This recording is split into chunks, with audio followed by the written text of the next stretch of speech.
Oh, e-sport. You and I have come a long way. It was such humble beginnings. As we gathered in small groups, we were professionals right from the start. Passionate, organized, and ready to rumble. We dreamed big, and surely enough, our parents supported us at every step of the way. Didn't they? Fired up by all this love, it wasn't long until we caught the scent of competition. To be honest with you, it wasn't always that easy. Joe here, he had to take on 2 side jobs to afford playing professionally. It's gonna get better, Joe. Fist bump. Some of you dared to not even call this a sport. And look where we are today. An endless stream of esports events every year. Bet you didn't see that coming, Mom and Dad. And you know what? We have been with you every single step of the way.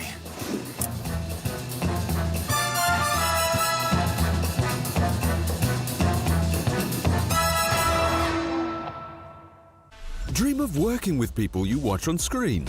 Exclusive esports opportunities handpicked just for you. Candidate profile to raise above competition. Let 10GG handle routines. Make a step towards your dream today.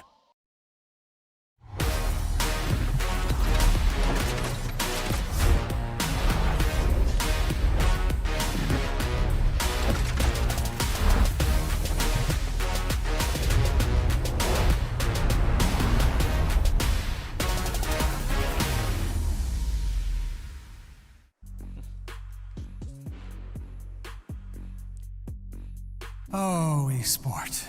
You and I have come a long way. It was such humble beginnings. As we gathered in small groups, we were professionals right from the start. Passionate, organized, and ready to rumble. We dreamed big, and surely enough, our parents supported us at every step of the way. Didn't they? Fired up by all this love, it wasn't long until we caught the scent of competition.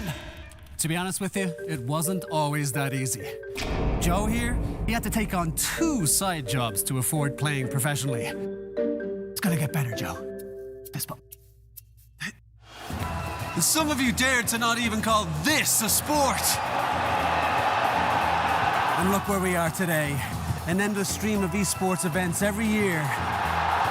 Bet you didn't see that coming, Mom and Dad. And you know what? We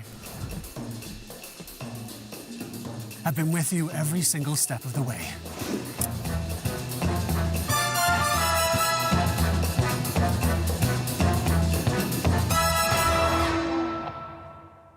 Dream of working with people you watch on screen. Exclusive esports opportunities handpicked just for you. Candidate profile to raise above competition. Let 10GG handle routines. Make a step towards your dream today.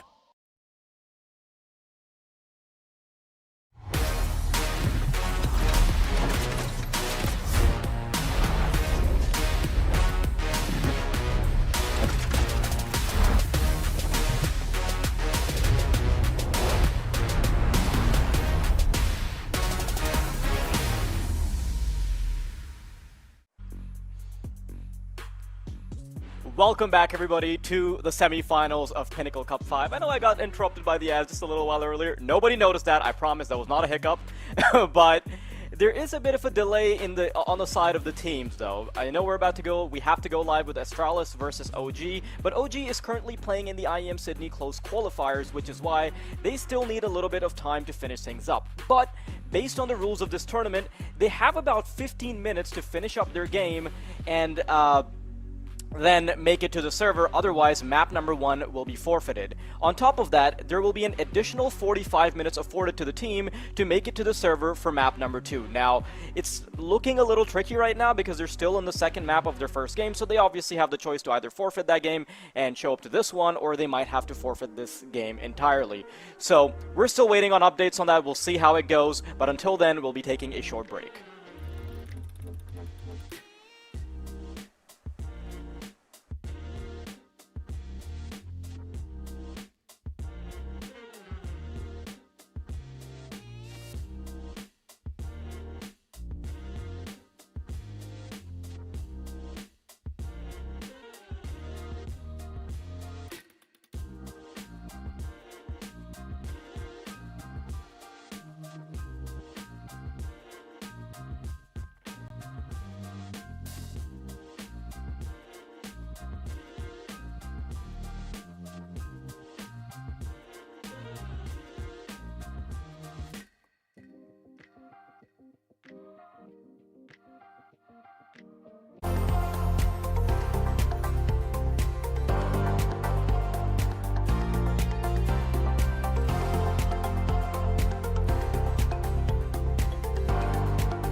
Oh, esport.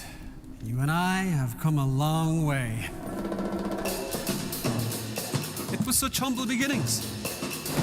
As we gathered in small groups, we were professionals right from the start. Passionate, organized, and ready to rumble. We dreamed big, and surely enough, our parents supported us at every step of the way. Didn't they? Fired up by all this love, it wasn't long until we caught the scent of competition. To be honest with you, it wasn't always that easy. Joe here, he had to take on 2 side jobs to afford playing professionally. It's gonna get better, Joe. Some of you dared to not even call this a sport. And look where we are today. An endless stream of esports events every year. Bet you didn't see that coming, Mom and Dad. And you know what? We have been with you every single step of the way.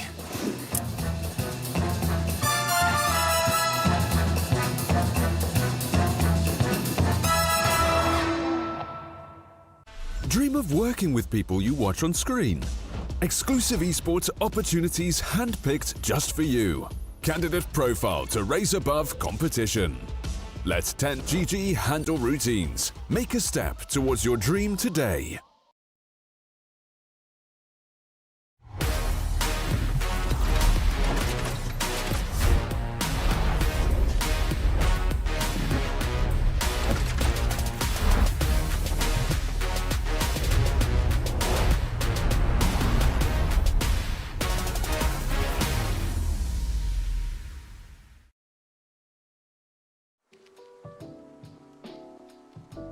Welcome back, everybody. Sorry for the bit of a hold-up. There's still a match going on between, over towards the IEM Sydney close qualifiers for OG. So, from what we understand from what the rules are, as of now, OG should be forfeiting the first map, and they have another 45 minutes before they go, before they have to forfeit the second map as well. Now, they might still show up on time for the second map, based on how early that game finishes. So based on that information, they still might be competing here, but there is a good chance that they might have to drop out of this game entirely. We'll be right back after a short break, and we'll see where things head. Oh, esport. You and I have come a long way. It was such humble beginnings. As we gathered in small groups, we were professionals right from the start. Passionate, organized, and ready to rumble. We dreamed big, and surely enough, our parents supported us at every step of the way. Didn't they? Fired up by all this love, it wasn't long until we caught the scent of competition. To be honest with you, it wasn't always that easy. Joe here, he had to take on 2 side jobs to afford playing professionally. It's gonna get better, Joe. Some of you dared to not even call this a sport. And look where we are today. An endless stream of esports events every year. Bet you didn't see that coming, Mom and Dad. And you know what? We have been with you every single step of the way.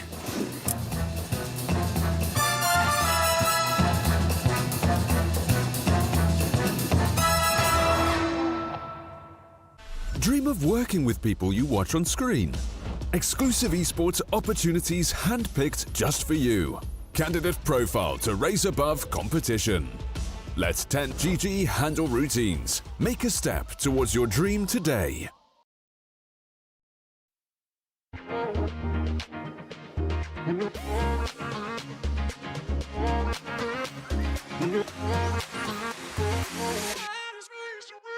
When your heart is racing, at the speed of light. When your heart is racing, at the speed of light. Yeah, I'll keep you safe. Yeah, I'll keep you safe. I'll never let you go.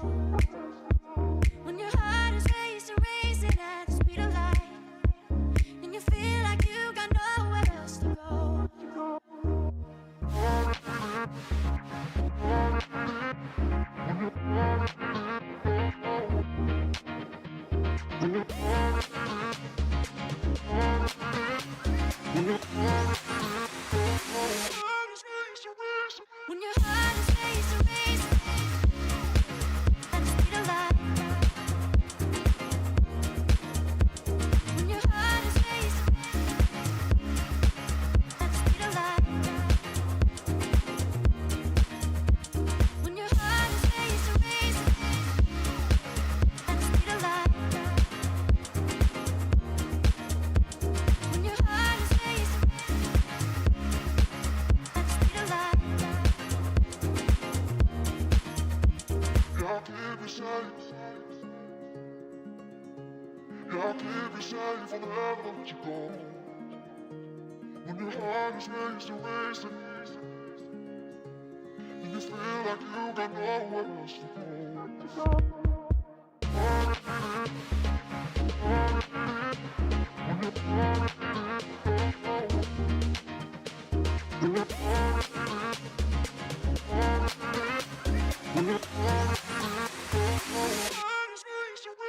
When your heart is raised to raise at the speed of light.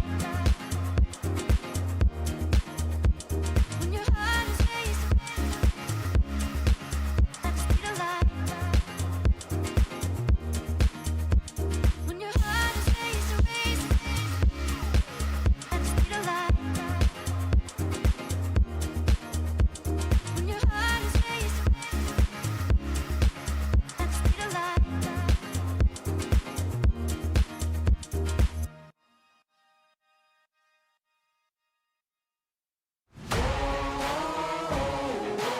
Man on a mission, I'ma get it. You know I be on a what? Yeah. You know I be on a what? Man on a mission, I'ma get it. You know I be on a what? Yeah. It's all hard, ain't no fear here. You ain't giving this at all, you steer clear. Never beat, I've been down and I reappear. You got some money on the line, you better put it here. Rolling in and doing that work. Check priorities, I'm doing that first. Them checks big and I'm sure that hurts, but it's checkmate. We ain't selling short, know the work. Ain't nowhere to hide. You ain't gotta see me come and keep me on your mind, cause I be on the work. Yeah. You know I be on the work. Man on a mission, I'ma get it. You know I be on the work. Yeah, man, we coming for them things that they said I couldn't have. Get the team. I got a vision for the things you ain't believe. And here's the motto: hard work is over everything. It's that comeback. I'm calling plays, hit the pass, then the run back. Yeah, I'm far ahead and gotta run laps. But we ain't letting up, we never done that. Ain't nowhere to hide. You ain't gotta see me come and keep me on your mind, cause I be on the way. Yeah. You know I be on the way. Man on a mission, I'ma get it. You know I be on the way. Yeah. I'm on the way. On the way. Yeah. On the way. I'm on the way. I'm on the way.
pop, pop, pop, pop, pop, julep, pop, pop, pop, pop, pop, pop, julep, pop, pop, pop, pop, pop, pop, woo!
sport. You and I have come a long way. It was such humble beginnings. As we gathered in small groups, we were professionals right from the start. Passionate, organized, and ready to rumble. We dreamed big, and surely enough, our parents supported us at every step of the way. Didn't they? Fired up by all this love, it wasn't long until we caught the scent of competition. To be honest with you, it wasn't always that easy. Joe here, he had to take on 2 side jobs to afford playing professionally. It's gonna get better, Joe. Fist bump. Some of you dared to not even call this a sport. And look where we are today. An endless stream of esports events every year. Bet you didn't see that coming, Mom and Dad. And you know what? We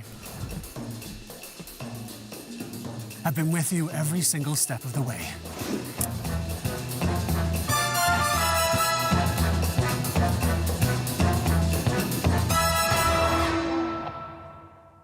Dream of working with people you watch on screen.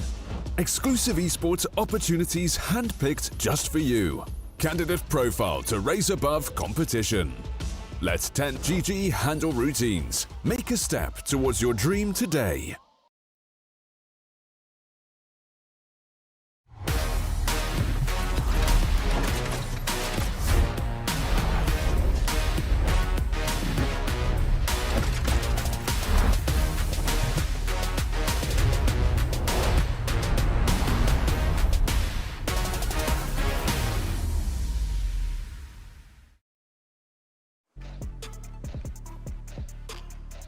Welcome back, everybody. I have just been given word that the NIP versus OG game is going way above the time allowance that OG has to show up for the second map of this series. So both maps being forfeited, Astralis, the invited team, is going to move straight into the semifinals, and it's a little bit unfortunate, but that's just how schedules end up working out sometimes. But we do have the brackets, of course. So the second game of the day is going to be Furia versus Espionage. That is going to be in about an hour and a half from now, so make sure you stick around from that. It's a little unfortunate that we weren't able to see the first game because it could have been a banger, but here we are. Astralis, they've already progressed over towards their match against Double O Nation, who they're going to be meeting in the semifinals, and Espionage versus Furia is going to take place to see who can contest it and make their way to Monty in the semifinals. We'll be right back after a bit of an extended break. Stay tuned, and yeah, we'll bring you the action soon.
When your heart is racing, racing at the speed of light, and you feel like you got nowhere else to go.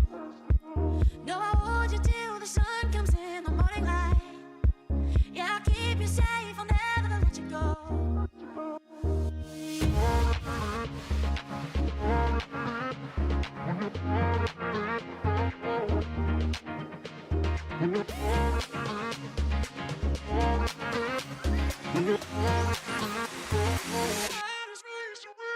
When your heart is racing, racing at the speed of light. When your heart is racing at the speed of light. Yeah, I'll keep you safe. Yeah, I'll keep you safe, I'll never let you go. When your heart is racing, racing at the speed of light, and you feel like you got nowhere else to go.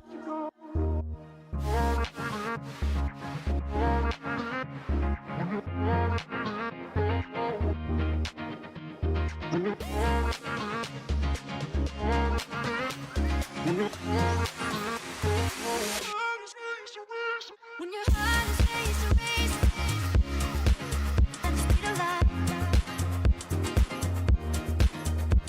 When your heart is racing at the speed of light. When your heart is racing, racing at the speed of light.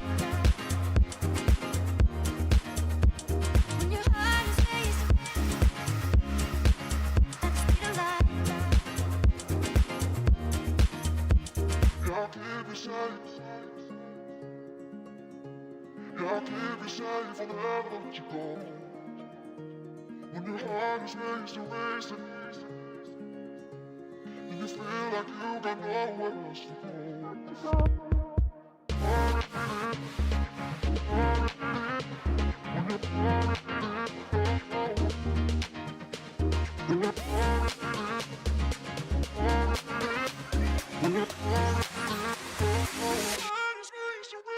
When your heart is racing, racing at the speed of light.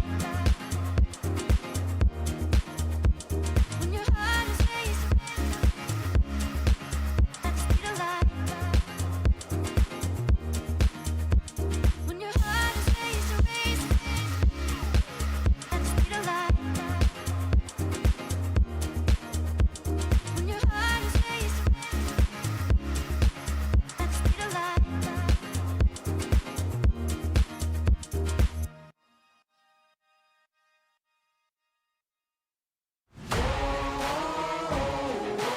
Man on a mission, I'ma get it. You know I be on a way.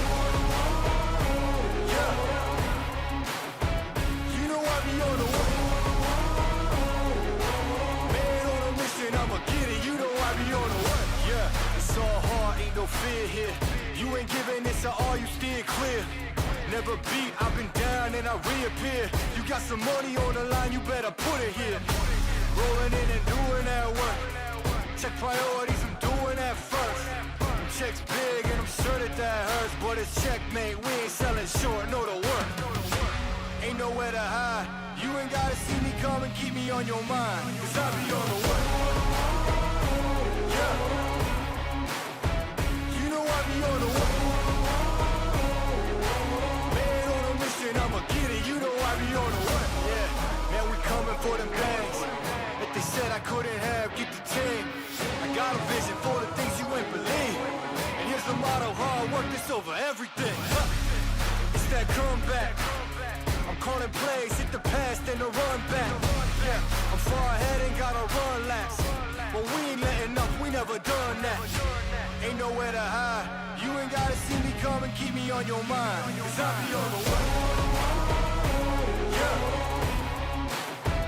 You know I be on the way. Man on a mission, I'ma get it. You know I be on the way. Yeah. I'm on the way. On the way. Yeah. On the way. I'm on the way. I'm on the way.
Papi chula, papi chula, papi chula,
When your heart is racing, racing at the speed of light. When your heart is racing at the speed of light. Yeah, I'll keep you safe. Yeah, I'll keep you safe. I'll never let you go. When your heart is racing, racing at the speed of light. And you feel like you got nowhere else to go.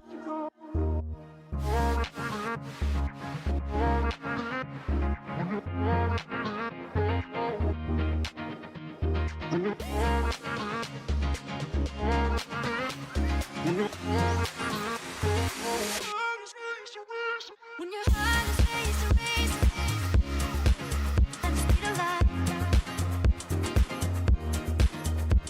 When your heart is racing at the speed of light. When your heart is racing, racing at the speed of light. When your heart is racing at the speed of light. Yeah, I'll keep you safe. Yeah, I'll keep you safe. I'll never let you go. When your heart is racing, racing, and you feel like you got nowhere else to go.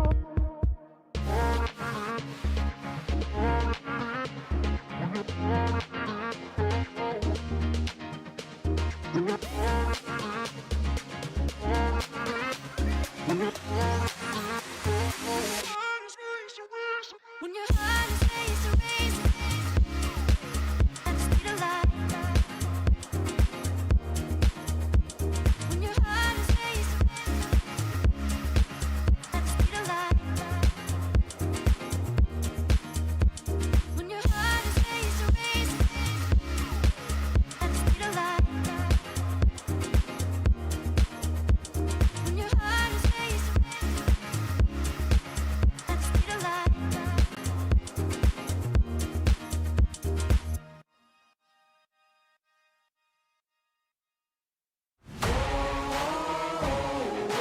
Man on a mission, I'ma get it. You know I be on the way. Yeah. You know I be on the way. Man on a mission, I'ma get it. You know I be on the way. Yeah. It's all hard, ain't no fear here. You ain't giving this at all, you steer clear. Never beat, I've been down and I reappear. You got some money on the line, you better put it here. Rolling in and doing that work. Check priorities, I'm doing that first. Them checks big and I'm sure that hurts. But it's checkmate, we ain't selling short, know the work. Ain't nowhere to hide. You ain't gotta see me come and keep me on your mind. Cause I be on the way. Yeah. You know I be on the way. Man on a mission, I'ma get it. You know I be on the way. Yeah, man, we coming for them bags. If they said I couldn't have, get the team. I got a vision for the things you ain't believe. And here's the motto, hard work, this over everything. It's that comeback. I'm calling plays, hit the pass, then the run back. Yeah, I'm far ahead and gotta run laps. But we ain't letting up, we never done that. Ain't nowhere to hide. You ain't gotta see me come and keep me on your mind. Cause I be on the way. Yeah. You know I be on the way. Man on a mission, I'ma get it. You know I be on the way. Yeah. I'm on the way. On the way.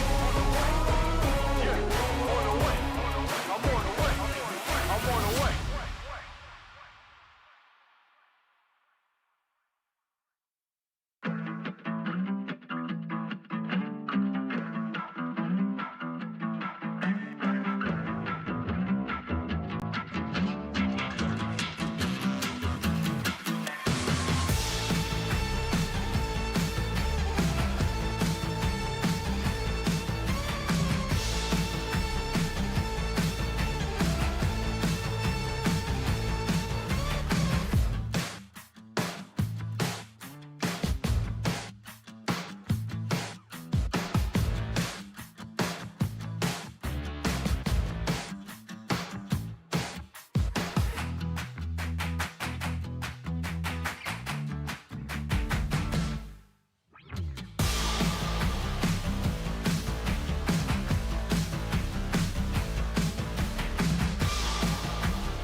Oh, esport. You and I have come a long way. It was such humble beginnings. As we gathered in small groups, we were professionals right from the start. Passionate, organized, and ready to rumble. We dreamed big, and surely enough, our parents supported us at every step of the way. Didn't they? Fired up by all this love, it wasn't long until we caught the scent of competition. To be honest with you, it wasn't always that easy. Joe here, he had to take on 2 side jobs to afford playing professionally. It's gonna get better, Joe. Fist bump. Some of you dared to not even call this a sport. And look where we are today. An endless stream of esports events every year. Bet you didn't see that coming, Mom and Dad. And you know what? We have been with you every single step of the way.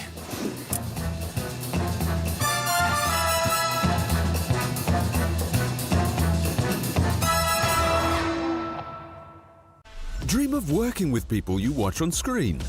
Exclusive esports opportunities handpicked just for you.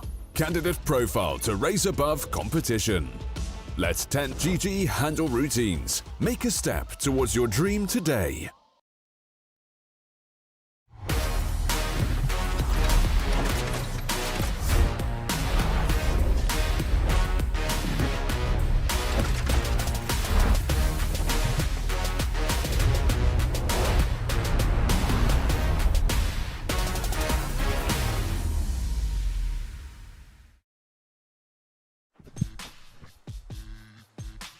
Welcome everybody to the Pinnacle Cup. Obviously, we're still in the playoffs, and we've got Furia versus Espionage coming your way. It's going to be an absolute banger of a matchup, and I cannot wait to bring you through the action. I'm M&J, of course, I'm joined by Wild Deity, and we're going to be, well, the voices in your ears for the next couple of hours. Yeah, and just a quick update for everybody that was tuning in a little bit earlier. You know, the first game, it was forfeited by OG because they were playing in a different tournament as well. Just some schedules overlapping meant that they had to... Josh, are you losing quality on me? First you lose quality as a friend, and then you lose your pixels too? Come on. I don't know what's happening, bro. It's like, it's just auto-focusing. No, it's okay. And, it's not liking me. Yeah, it tends to happen. But, of course, we're going to be quickly taking a look at the brackets. Astralis already making their way over towards the semifinals against Double O Nation, courtesy of the forfeit from OG. And now we're going to be seeing Espionage and Furia battle it out to see who's going to be taking up the fight against Monty in the semifinals. Yeah, that's going to be a fantastic matchup. Obviously, OG, unfortunately, having to forfeit that game earlier. I think it's a real shame, but it's that time of year again where we're just blasting out tons and tons of Counter-Strike, right? Week after week, you've got these big games going on. So, yeah, no major surprises that, sort of schedules overlap and things like that, right? But Astralis 00 Nation should be a fantastic game. They've been on a bit of a tear. And yeah, honestly, I'm quite excited to see this matchup here because this is a matchup between 2 teams. When you look at, okay, just to give it a bit of context, when you look at the other quarterfinals games, every other match there, so you've got OG and Astralis, 2 teams that regularly face up against each other in Tier 1. And then the other 2 games are sort of those Tier 1.5, Tier 2 teams that regularly play against each other in and around those kind of tournaments. Whereas for these guys, I mean, Furia constantly playing in these Tier 1 events. They've got lots and lots of experience playing against the top echelons of Counter-Strike. And they haven't had the best of results in the recent couple of months either. Whereas for Espionage, yeah, they're on a tear. They've been playing very, very well, but on a slightly lower caliber. They've been playing lots of, just smaller events, Tier 2 events, Tier 3 events, things like that, and they've been kind of tearing things up with it. So I think this is going to be a really, really good opportunity to sort of see how one of the better teams that have been in the various CCT events and things like that over the past couple of months fare up against the Tier 1 Titan that maybe aren't on their top form right now. As we take a look at these rosters, you want to bring us through this one?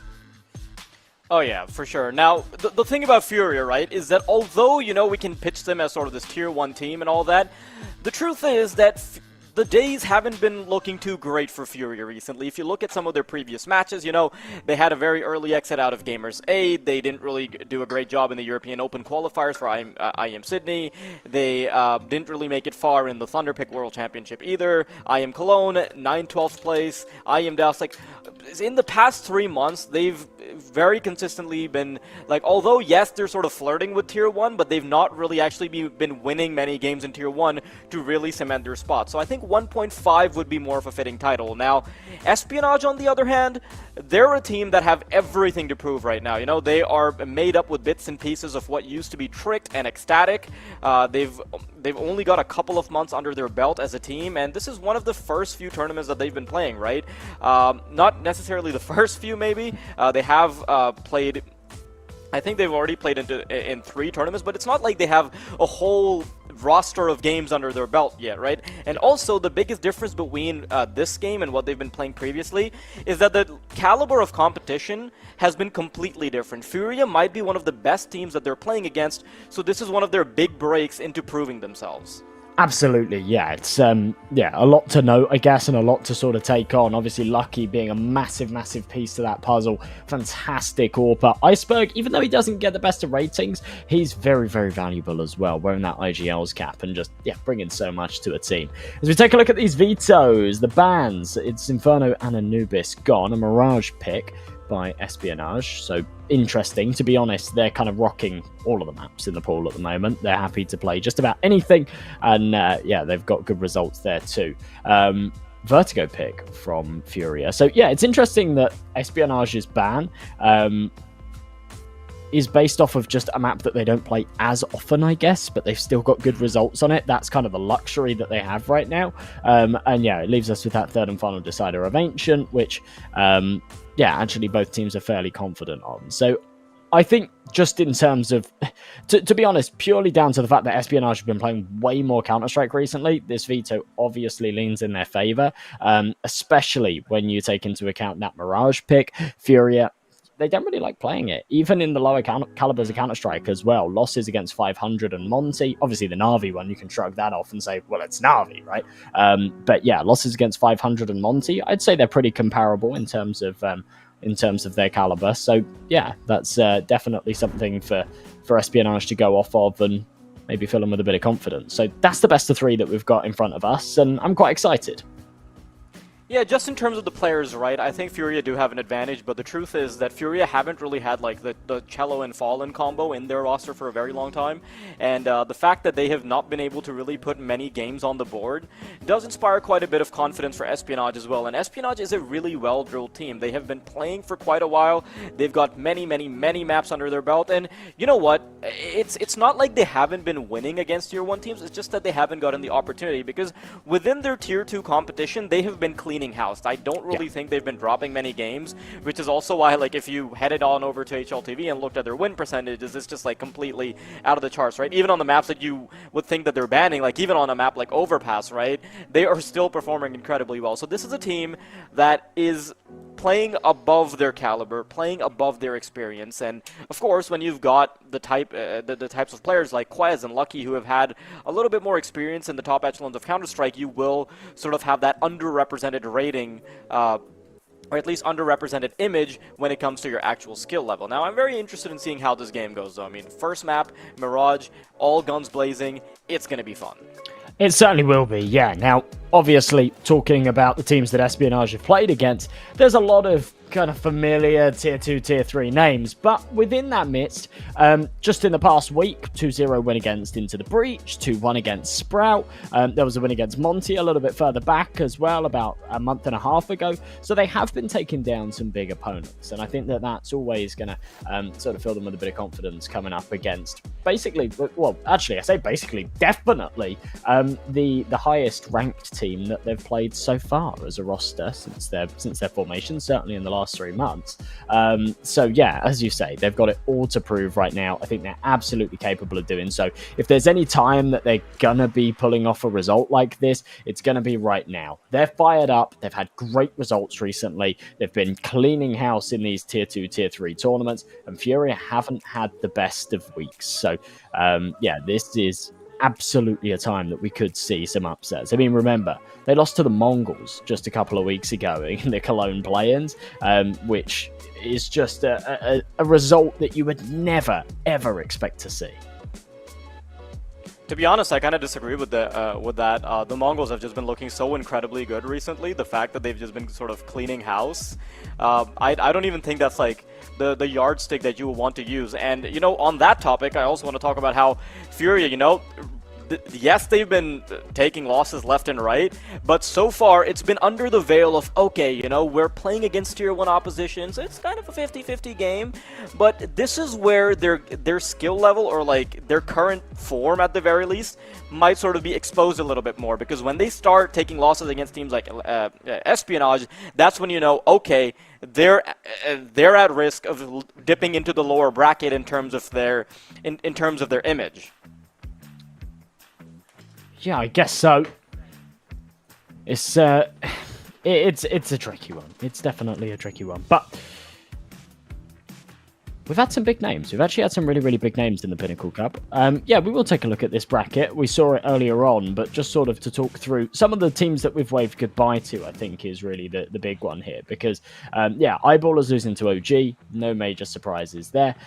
Double O Nation beating Ecstatic. Fine, somewhat expected. The Espionage Los Cogutos game was an absolute blinder. Went to 3 maps, and it's 2 very, very kind of flary, not mixed teams, like they're teams within their own rights, but sort of orgless teams that have just been, they're just full of young superstars that have been surprising everyone recently. Aurora are another team in that kind of boat as well. They've been absolutely fantastic in the past couple of months, but unfortunately, they fell to Eternal Fire. So, yes, Espionage have had to overcome and surpass quite a few big names to get to this point, and they are hungry for that big semi-final spot and their chance at, well, a big chunk of the prize money, right? There's a lot on the line here. Yeah, for sure. I think more than the prize money, right? It's like Furia has to defend their name and Espionage has to have build theirs, and now we're going to get a chance to see how these things are going to roll out. Over here on Mirage, map number 1, ready to kick off for the semifinals. Or quarters, rather. Well, here we go. It's Espionage on the T side. A little bit of util invested. It's Iceberg with the smoke and the flash. On the other side of things, Art with an incendiary. A smoke on Keserato with a kit. A flashbang on Art as well. And a fairly slow approach to this. Espionage looking like they're going to try and go for an A split. They've taken the underpass control. No one really contesting middle at all. So they've got quite a lot of legroom here to work with. Heading straight into the A site, though, Yuri responding with a quick headshot onto Quez, and as they try to scale up connector, Cello is waiting on the other end. Cabby, though, has managed to quickly bring himself into jungle, making himself a bit of a difficult prospect to find. Iceberg falls, Keserato with a quick kill, and Cabby might have been able to thread the needle in terms of jungle, but they still have 4 players to fight against. Ooh, beautiful shot. And Anleli, lots of responsibilities to shoulder now. It didn't even look like it hit the head, but it does. He flicks up as he walks backwards. Analelo with a lot to prove. And the bomb's in the middle of the site as well. Yeah, this is pretty unwinnable. I mean, they are quite spread out. There is a chance that he could isolate 1 or 2 of these fights. But he's got to win 3 in a row and get that bomb, which I just don't see happening. He does start to work his way up. He will take contact with Art, and Art's just too crisp. There is nothing you can do when he's hitting headshots like that. So beautiful round here for Furia, and what a way to kick off the series. It's looking a little bit disjointed from Espionage as well over here in the pistol round. The fact that they sort of send out the Ramplers very early on and it doesn't serve as a distraction rather as just a simple duel just allows Furia to get that early pickoff pretty much for free. First round already on the board now, though. Espionage electing to not have any investment in this round. $2,000 a pop. It's going to be the Glock Mowdown, with the exception of, I think that's 1 P250 on Cabby. Good old waited out for the utility. I really like it when teams actually respect the throwaway rounds as well. Like you see that Fallen lets go of a Molotov in that instance, probably going to use a flash as well to try and clear out middle. And that's close to $1,000 just straight taken away from the CT side. Of course, it is still a Mowdown, don't get me wrong, but little bit of damage, a little bit of utility being drawn out. Nothing to write home about, but definitely something. Yeah, a couple of kills there. Not too bad at all, right? You've got to remember. Just the Glocks. Yeah, exactly. That's kind of your not break-even point, but you're happy with 2 kills in those kind of situations. So they will pull out the big guns here. No AWP available for Lucky just yet, but the AK is out. Decent amount of util. Definitely lacking on the offensive utility side of things, but yeah, smokes and flashes galore.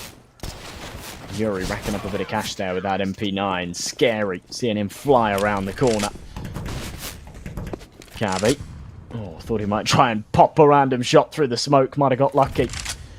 Instead opts against it. Stays incognito.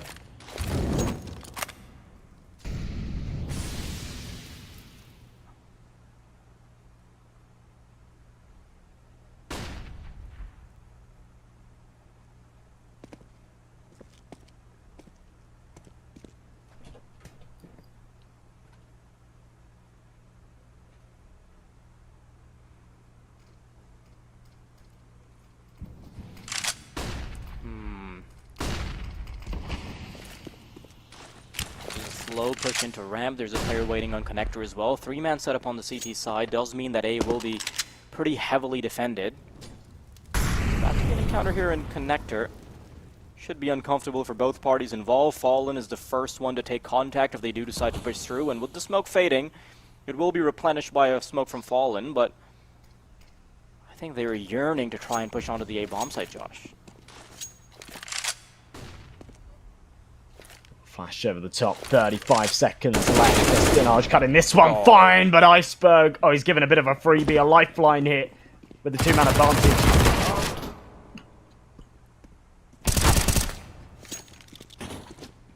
Surprisingly enough, this is still not exactly out of the realm of possibility, especially because the MP9 delays the bomb enough for the short kill to come through. But I'm not sure they're going to want to go for this. It's a very uncomfortable duel. And unless there's an overextension from the T side that immediately brings it out to a 2 versus 2, they're definitely going to elect to have the economy advantage instead. Cello and Quesorado both wanting to keep these weapons on their backs.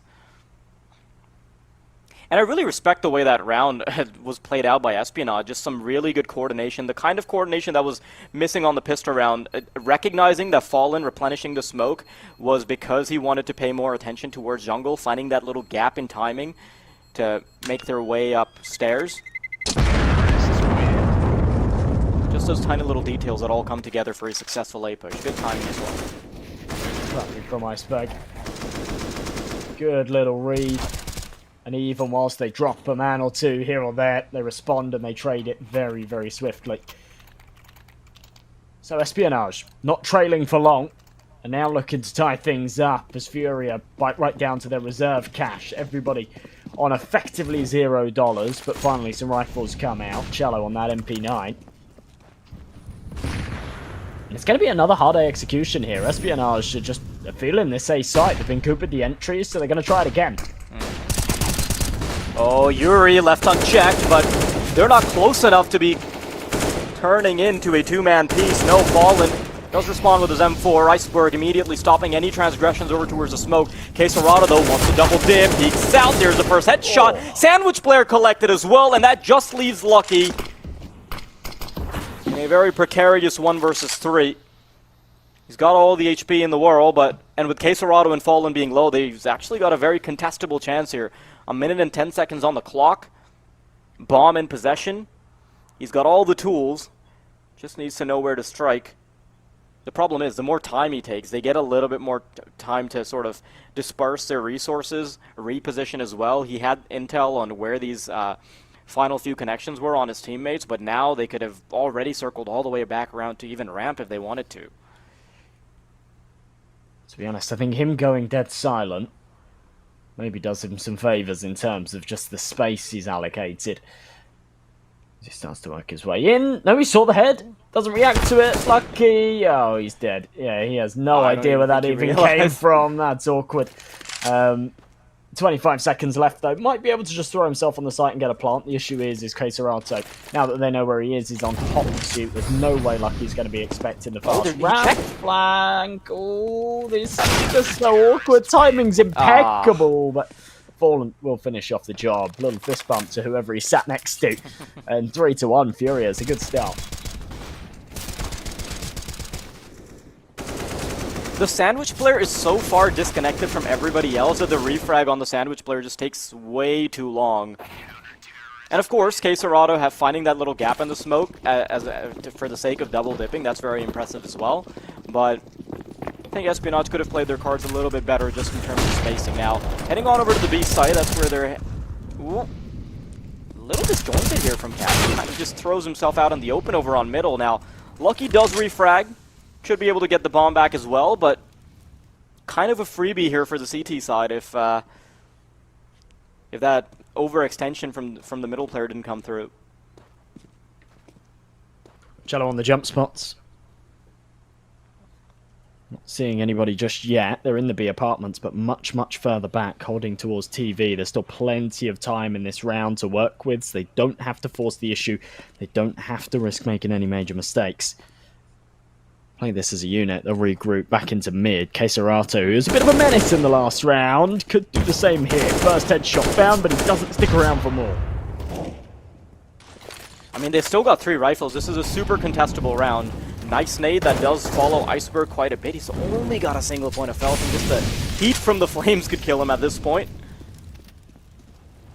Things are going to slow down a little bit. Of course, the time budget simply isn't available. They've only got 40 seconds to try and make a move, and the good thing is, a B site is starting to look a little bit vacant. K-Serato sort of being that point man who makes sure the information is going to be there, and because he spots them as they're crossing over, now it's going to be a much harder bomb site to defend. Oh, K-Serato.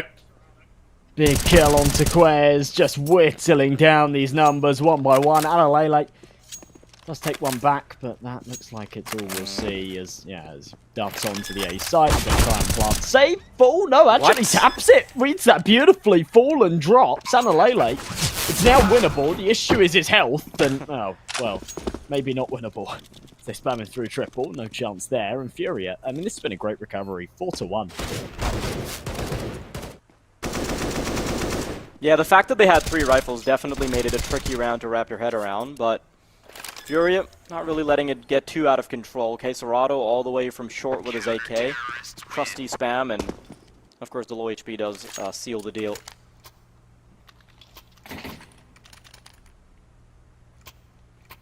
Of course, weapons are going to be brought out again by the T side. It's not really going to be fully locked and loaded. They've got a MAC-10 in the mix, 3 Galils, only 1 AK-47 in the hands of Anleli.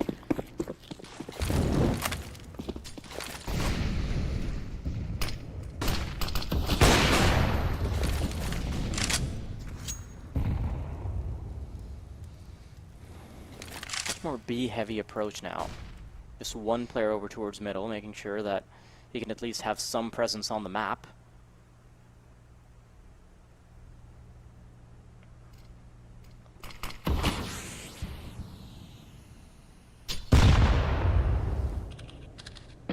Couple smokes still remaining on the CT side. And I really like this 2-pronged push over towards B apartments. Fallen. He's got the insurance in terms of the rifler waiting for him, and as he's backing off, his teammate can simply swing out and make it a much more comfortable retreat. Molotov to seal the deal as well, and all of a sudden, that's what a freebie looks like. And that. Yeah. They're being fed right now. Ooh. Good little collection there. Kind of surprised that there's a CT just sort of hanging out in the open there in connector when there's pretty much no reason to actually look for information when you're in a 5v2. Lucky just trying to celebrate. Of course, that is... Distraction, make some noise. Get the attention off of Quez, but it's not going to be enough. Lucky low on health as well. Surely killed on the cross if he does try and overstep this. Oh. It's kind of toying with him. Seizing it. Headshot will connect, but the body will follow up. And K-Serato, sends it right back to the other way. It's a little unfortunate that they drop a player in the middle of that round as well. Just off of the server, not in kills. Yeah, I did notice towards the end. I didn't notice as it happened. Yeah, no, it was a 5v3, and then a player dropped out, so I was like, okay, now it's a 5v2. Much, much harder. Tech pause, of course, to try and figure out who is gone. Well, we know who's gone, we just don't know where they've gone. Yeah. Oh, okay. Apparently, the CSGO network is down, which is why he's been kicked off of the server. You know what this means? What does that mean? CS2, bro. It might be CS2. Yes, please. Yes, please. Come on. Come on, it might be CS2. Please tell me that Maybe this is that's going to be why the it's down. game. This is going to be the game that starts as a CSGO match and ends as a CS2 match. Come on. Come on now. Gavin's No. watching and he's like, wouldn't this be Giga Troll? Let me push the button right now. Yeah, he's got a big red button. I hope that's actually how it is. Well, he's back in the server, so should be ready to go in just a second. There we go. Yeah, Cabby's back. Everyone's feeling good. Couple of pistols have come out here for espionage, but it's not going to be anything too substantial. As Furia, they've taken a quite commanding lead here. 5-1. Remember, it's their opponent's pick as well, showing them who's boss. And they should be able to make this 6. Now, there's some pretty capable aimers on this T side, so that Desert Eagle in Cabby's hands is looking a little daunting to me. Let's see what he can do with it. Yeah, this one-way smoke is incredibly powerful. They're staring right at him, and they have no idea how they're getting shot back. Still 2 for 1, not a terrible deal, especially when Lucky can put the icing on the cake like that. Might be in contention to get a second one as well, as there is some aggression from short and connector. Cabby. Great shot with the deagle, but it is traded in kind. Quez finding the timing, finding the angle, and suddenly this round could be up for grabs. Bomb still waiting to be collected, but Cello. I'm not really sure where this bomb is. Is this in underpass, or is this over towards short ladder? Oh, I really like this from Cello. Yeah, it's difficult to It's either a hard save or just a shot on the back. This is beautiful. And they're taking their sweet time, right? Even if they do get the bomb, they're going to be expecting him into B, so maybe they want to retreat into A. So Cello has this two-prong setup where he either gets to go for a free save, or he actually has a decent chance at clearing out the 1v2 if they decide to go A. They're so scared right now.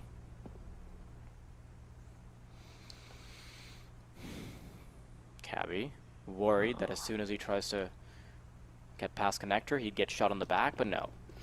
With 10 seconds, should be able to quickly punch the numbers in. I like the initiative there from Cello. That was, yeah, a smart play. You could really see the cogs turning, but now he's at the disadvantage. He's got to try and retake this site, and yeah, hasn't got a huge amount of time to do so. Has got a kit in hand, though, so... And it's 2-2 versus... 1 versus 1, so... It's very doable.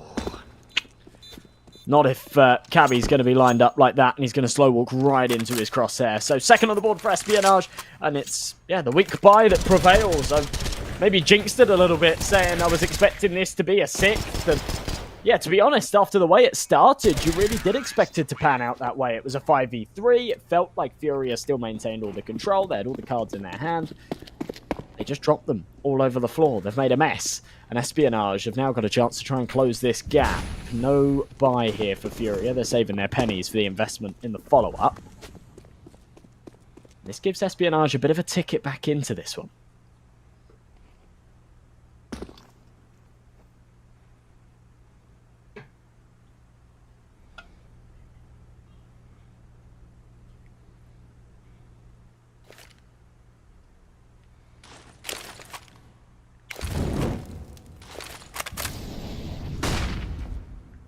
Yeah, the rounds weren't exactly clean when it came from Furia, right? So, economy's kind of just dangling off of a cliff. Cabby swinging at a palace, nice and clean kill, and this should be the A side up for grabs. They do have 3 players very aggressively postured and short, but nothing's actually going to be going their way. Oh, all right, Cello. Okay, Cello. Okay, Yuri through the smoke. All of a sudden, things get interesting. There's as Cello more? spams another. The bomb hasn't even gone down yet, and they're still Oh chipping my away goodness. damage. This is criminal. A kill with the USB, 2 kills with Deagle and M4 through the smoke, and now Lucky is thinking, how the hell did I get in this position? Wants to circle around, but I think they might have had the audio cue. Circling around from jungle, wants to try and shoot them in the back, needs to get at least 2 free kills. And he just might. This could be the save of the day. Spots one, knows there's a player on stairs as well, needs to swing out, get the player off the bomb, and he does successfully do that, but he's caught in the leg as K Serrato finds him. Beautiful work by Furia. I'm not even sure how they've done this. Yeah, that is ridiculous. I cannot wait to see a replay on a couple of those kills as well. Yuri's random pot shot through the smoke, he's looking just as confused as we are, right? It's the USB play to get things rolling. That's what picks up the rifle for Cello, which he then does further damage with.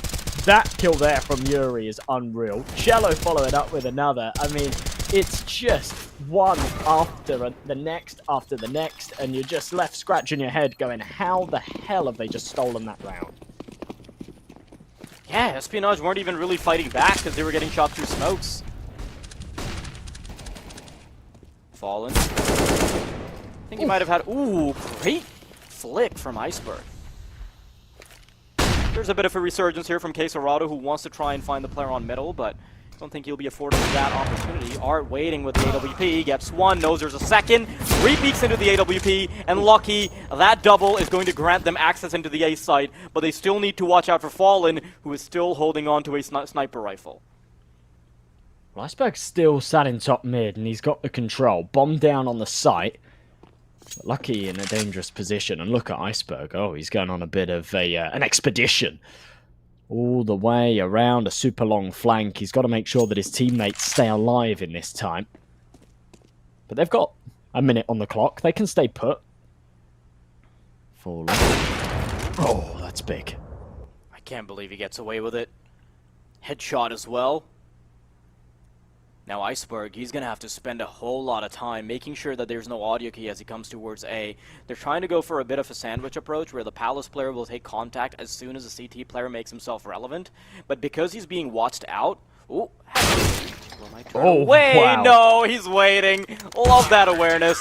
And that's still Fallen waiting for him with an AWP. 7-2, Furia. They're looking very clean right now. Yeah, that's a gorgeous round recovery. The fact that Fallen gets away with that aggressive peek and ramp, and yeah, with the man disadvantage, they still manage to pull that one together. Look at this, takes the dink and still keeps his cool. Follows up with that final as well. 7-2, Furia really starting to steal the show here on Mirage. It should be an 8th. I know I said that last time, and the Tech-9 somehow got it done. But I'd like to think Furia have learnt from their mistakes. They group up in underpass. Going to try and overwhelm Art, perhaps, towards the window.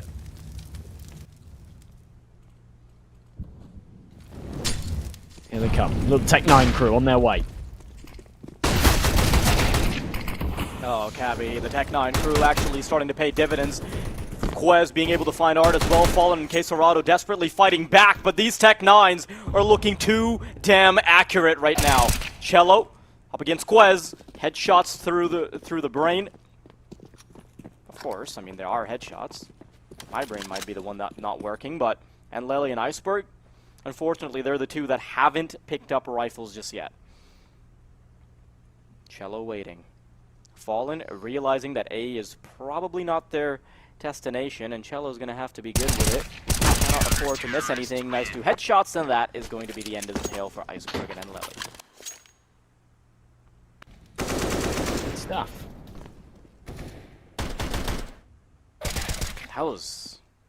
Those Tech-9s still look terrifying to me. I mean, Yeah. It doesn't matter if they don't end up getting the round. That's a decent hold from Cello there to make sure they don't really get any more ground, recognizing that the Tech-9s will have a difficult time fighting that angle, but still. And ultimately, it's not a round they're expecting to win, right? They come in, if they're going for Tech-9s, or it's like a full investment, and they're just sort of double eco or something like that, you're really hoping that you pull it together. But the reality is, it's just a half by saving the cash for the investment here. So the AKs are out. Now they've got to try and do what they did in the last round, but with the extra firepower, and hope that that extra firepower can just tip them over the edge and put their third down on the board. Furia already secured themselves the half. Now we see to what extent they can pull it together. With a double AWP setup, Art and Fallen looking pretty spooky.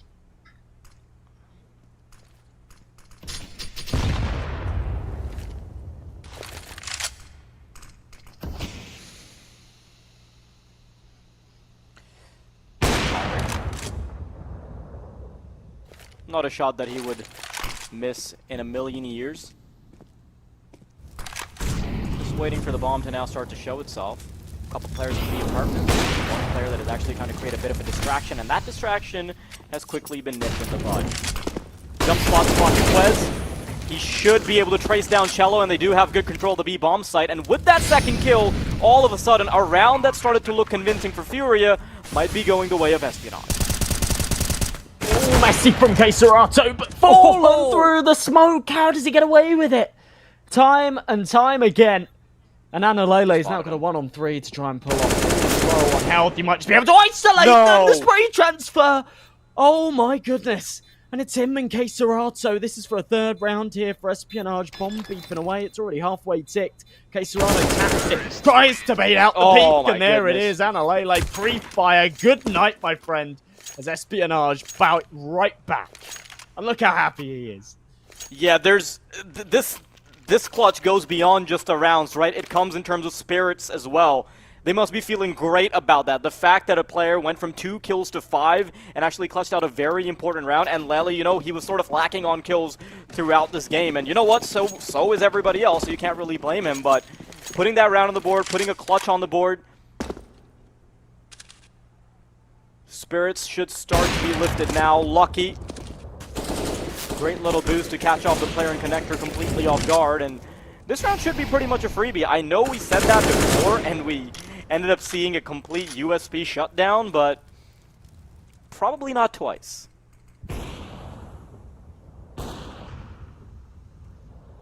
Well, a 2-man advantage here for Espionage, and this is, of course, just against the pistols, but it's been incredibly convincing so far. If they take no casualties, then that'd be fantastic. I do speak a little too soon.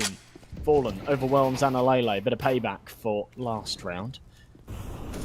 He's got an AK to try and fall away and save it. Yuri might just be able to get himself 1-2. Oh! Maybe they go for this now. The bomb's not down yet as well. Yeah, they could do a complete U-turn on the save. They're having a crack at this. Not again. Not again. Never say never. Getting ready for the retake now. Quez's position's been spotted. A little bit of HP damage as well. Quez desperately going for the spray and does eventually find Fallen. But Yuri with his position being given up. Okay. The bead of sweat down their forehead quickly evaporating. They realize that they've saved it. But man, it got a little too close. Oh, it's just the 1-digs from Yuri there, right? You see him find the first kill, okay, fine. And then in pursuit of the AK, you think, okay, there's no way he gets away with this AK. And just, oh, unbelievable. Unbelievable aim. 8-4, then Espionage do start to close this gap. We might get a little replay of some of those crazy shots. Or maybe not. Maybe we get all the lame-o ones. Oh no, here it is. Woo! I love it.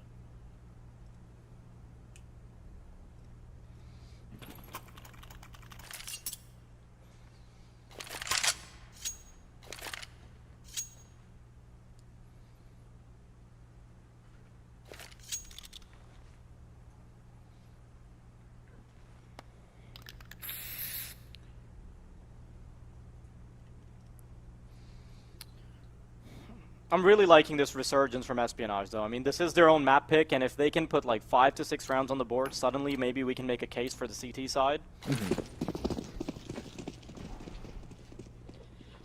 Yeah, not to put sort of too much stress on this map, right? Because we already established they got a very deep map pool. Mirage isn't the be-all, end-all if they can't take it their way.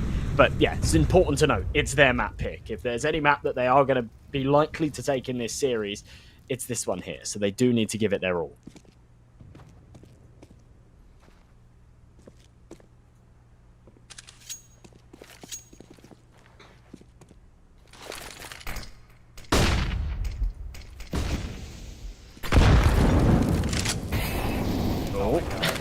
Yeah, that nade kind of knocking him off balance for a second. Kind of a slowed round though, and this is something Espionage have done very consistently. Quickly get someone into connector to make that stairs/connector player very comfortable. Oh, Fading smoke. Cabby. Cabby will catch him, and it's completely uncontested. No trade, nothing, not even much info off the back of it. And Quesorado, sweating a little bit, realizes that they can quickly come into jungle. Maybe they've already come up connector, and that responsibility falls onto the shoulders of Fallen, who needs to watch out for both short and connector, needs to quickly find the timing.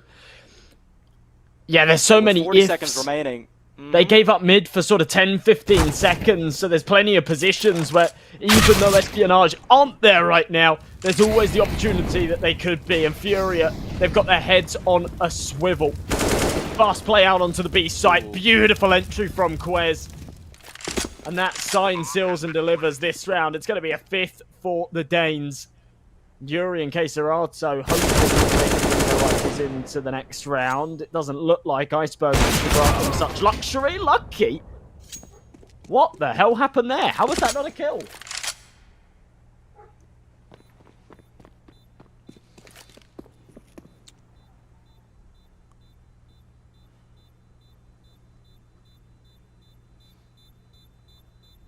Furia now starting to realize that the initial rounds they were able to get aren't going to pay dividends forever, and with Espionage turning up the heat now as well, this doesn't even have to be a bad half anymore. I mean, after the round being dropped against USBs, it started to look very shaky for Espionage, if I'll be honest, but now, not only recoverable, I think they can very well thrive in this map pick.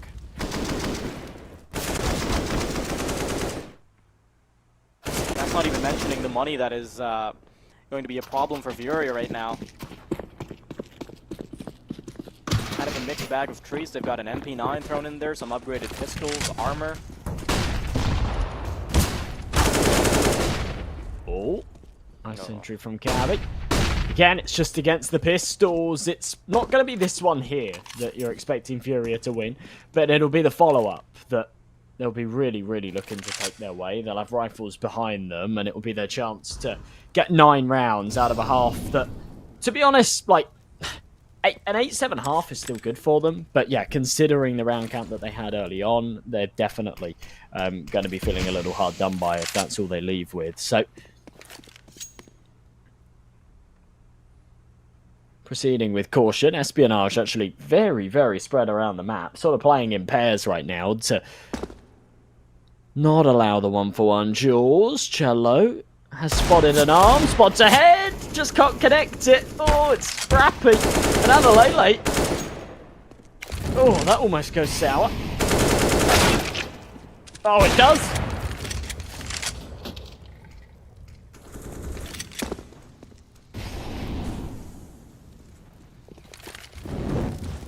Fury is a team that is going to continue to pile on the pressure even when they have nothing to fight back with. Oh, foot spotted in the smoke. Little unlucky for Fallen. Yeah, Quesorado just living on borrowed time, wanting to swing out for a pot shot, but nothing to be found.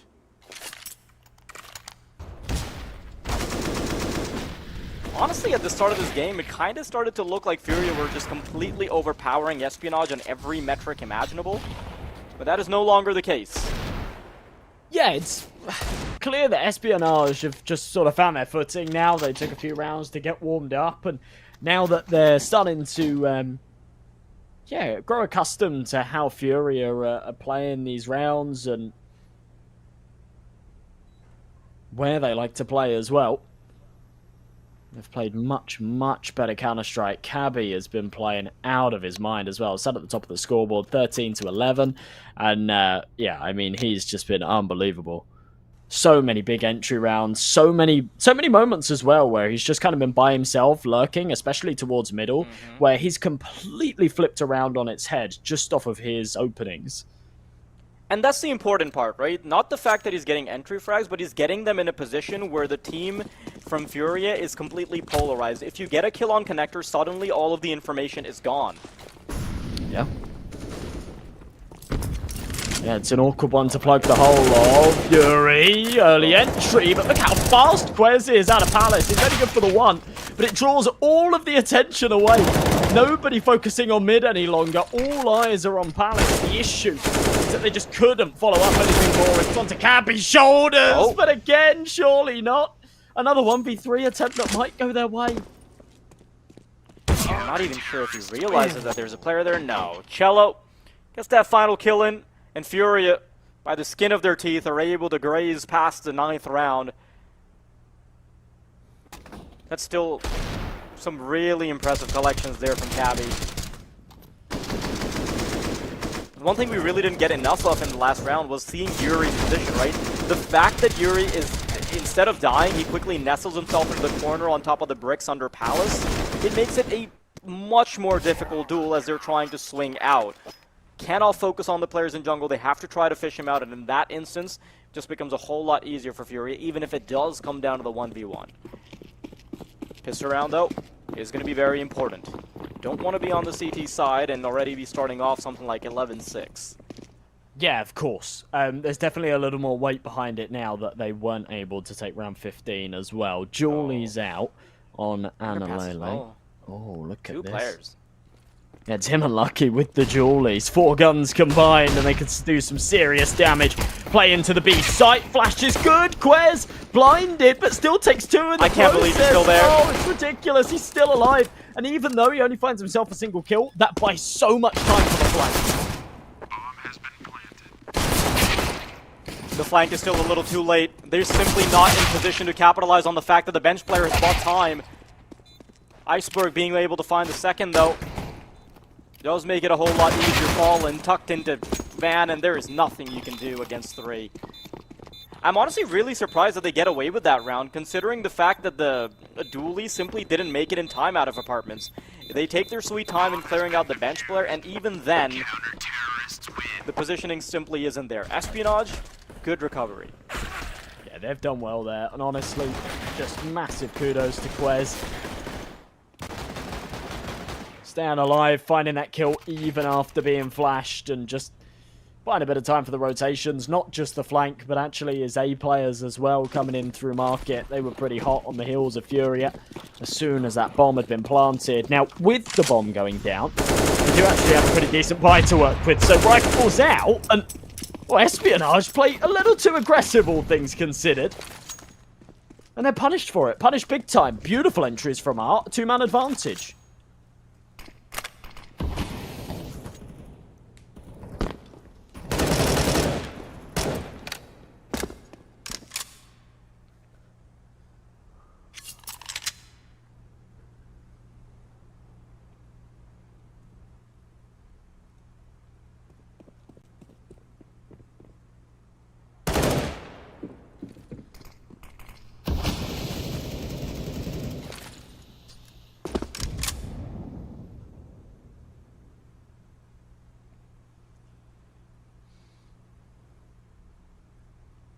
Bit of a slowdown now. All the resources coming towards A, and the fact that Iceberg has already cleared up all of middle means that their resolve to stay on A is going to be so much more solidified. And even with only 3 members, I think the potential of the defense is there, but if they delay it any longer, it's going to potentially be more favor for the CT side. Refract comes in, Palace player cleared out, the CT player knows that he can't really do anything about it, and Iceberg, I think he might be able to find something in time, but Art is preemptively trying to go for it, making sure that his teammates are going to have information on the flank. How the hell does he get away with so much damage? Iceberg, that nade should be perfect. Yuri tagged up. And it's all a matter of who pulls the trigger first, and apparently it's Yuri. That comes desperately close. Even the flank in from CT could have had the double spray, and it would have been a very, very different outcome. Such a good start from Art. You don't expect it to end up coming down to the wire in a 1v1 like that. Analele's just got to kick at himself that he couldn't take both there. And Yuri, yeah, holds his nerve, does well to close out that one. Back down to the pistols or Espionage, and it's, I say pistols, but it is still a full investment. They're down to $0. Everyone except Lucky who's saving an extra K for that AWP and the buy-up, but it certainly won't come anytime soon. Furia got a chance to get to 12 here.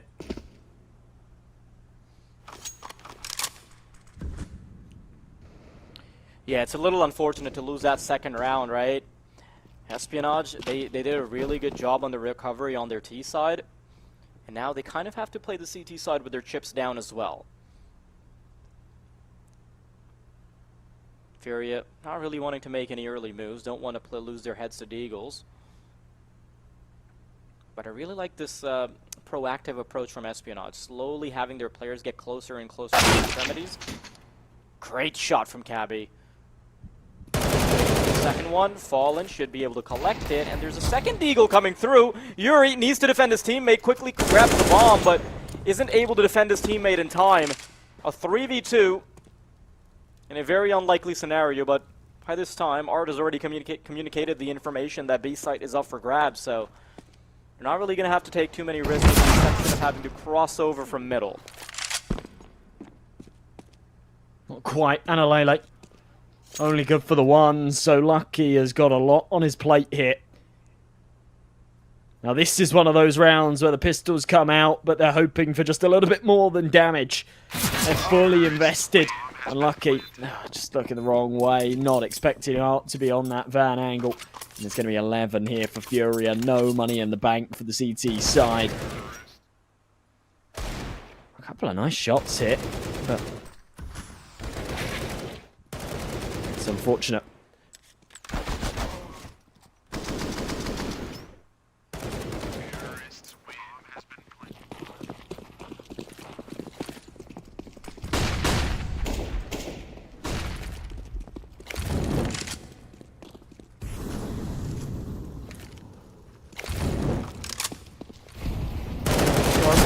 Completely demolished by the Molotov and the spray down.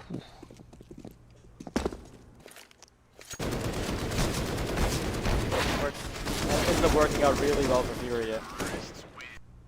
It's just a farm there, honestly. Yeah.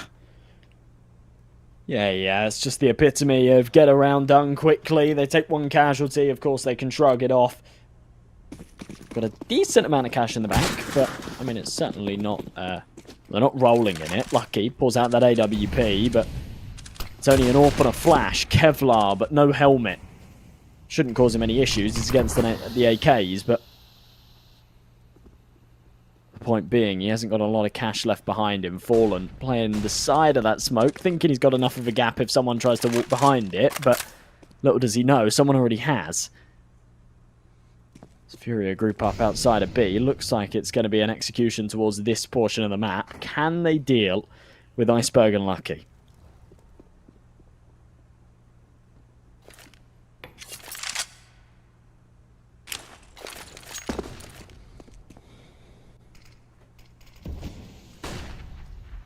Tossing a bit of a fake towards middle.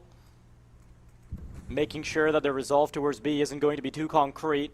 Getting ready for the push now. Iceberg peeks out. Great collection from Art. And that is the B side potentially up for grabs as long as they can get past Lucky, who has already plucked one of them out of the air. For a second, it doesn't look like it's a full commitment, but then the cavalry starts to march in. Lucky still to be contested with. Second kill is there. Cabby moving into the picture as well. But he's not been taken care of just yet. Circling around the bomb site, Yuri will eventually find him. And now it's down to Quesarado and Yuri to hold on to this bomb site. The bomb yet to be planted, 25 seconds, so the pressure's definitely there. Bomb, of course, absolutely retrievable. It's literally dropped on default. Yuri's just got to try and grab it. And he needs support from Quesarato to get a little bit of space to plant it. But no, the support's not going to be there. The pillar obscures his vision. Quez denies and actually dances all the way around to bench to catch out the second man as well. The round was looking good. Fallen shot out of the apartments was unbelievable, but it's just not enough. Yeah, especially because Lucky barely has vision, right? And even on the fact that they have a successful fake where Lucky's not ready for it, quickly turns around the 90 degrees and is ready for the player on van. I don't think we can understate Quez's player there either. Quickly realizes that if they're quickly trying to recover the bomb, perhaps he can get a freebie onto the player that's planning on site. Oh my god, this is so awkward on middle. The flashes sort of flashing both teams. Fallen not being able to get the boost. Oh, there it is! What a flick onto the head of Cabby. Ready for it. And a 5-on-4 to start things off. Espionage already struggling. It's a rough start to the round. A round that isn't quite a must-win just yet, but It would certainly add complications if they can't take it their way. Analele playing close to ramp, knowing that he can really do with catching out a lone lurker and bringing these numbers back to even. Jello confirms that at least one's up close. Needs to be careful. Quez starts to reel it in a bit. A minute on this clock.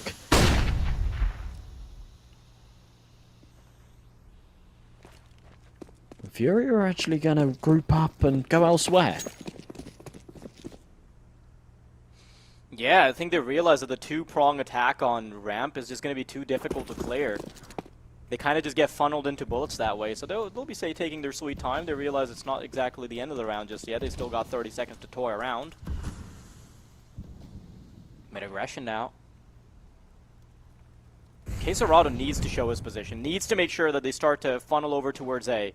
So they have a much better chance over here. Fallen finds Lucky, though. Through the fog of the smoke, Iceberg, he has to be everything from apartments. He's got to do it all, and, well, the MP9 might have a high fire rate, not really the weapon for the job. Oh, deny the plant, though, that's it, that's the round. No That's time, all they they needed. can't retrieve it. Oh, the one spot that they weren't checking, the one position they didn't clear. And Espionage, they take the round off of the back of Iceberg's patience and heroics. That is so good. It was so beautifully played by Furia up until the very end, right? Fallen had three incredible kills to get them into the B site on middle at the start of the round, even the flying player on the third kill, but just comes down to the MP9 that shatters their dreams. That's got to be frustrating. Oh, for sure.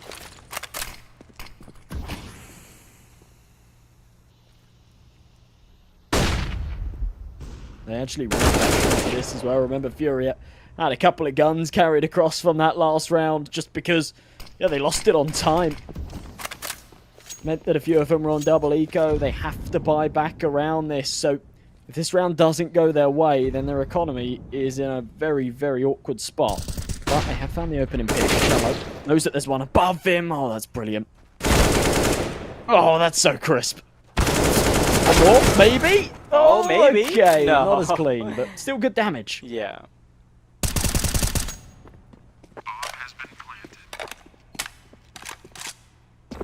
Yeah, very comfortable entry, but not really the hold.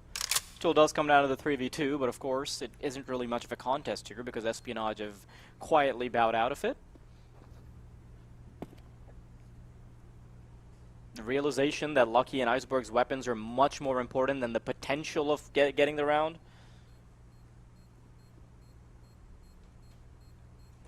It's going to be a bit of a struggle for Espionage this late into the game, sort of having money troubles.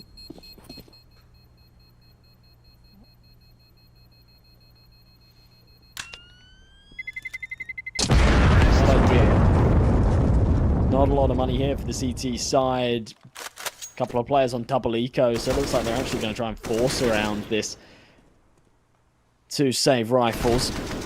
This is just so sick from Jello. Unfortunate that he couldn't find the last man, but 13-9, Furia, 3 away from the finish line. They've got a bit of an easy one here in the next as well, as long as they play their cards right.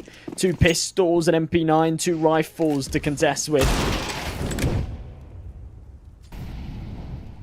And they're looking fired up, they're hitting their shots.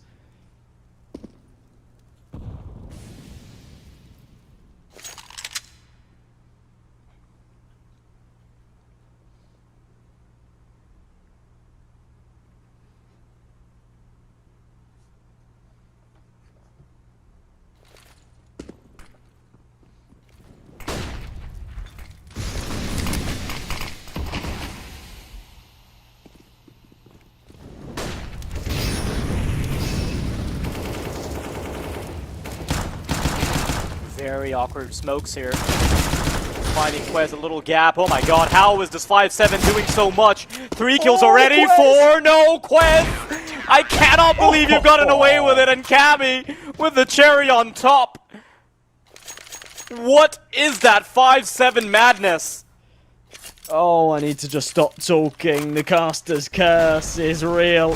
And Quez shows us exactly why. Just on top of the triple boxes, playing around the top of the smoke. The 5-7 just so crisp. And Cabby's Deagle at the end to finish off the job. Furia.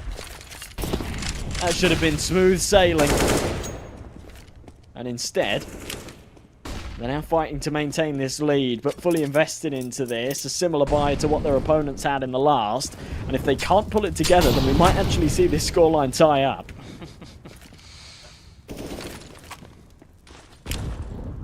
Yeah, for a second there it kind of looked like Furia had a bit of a freebie, right? To just waltz on over to that 15th, or at least the 14th.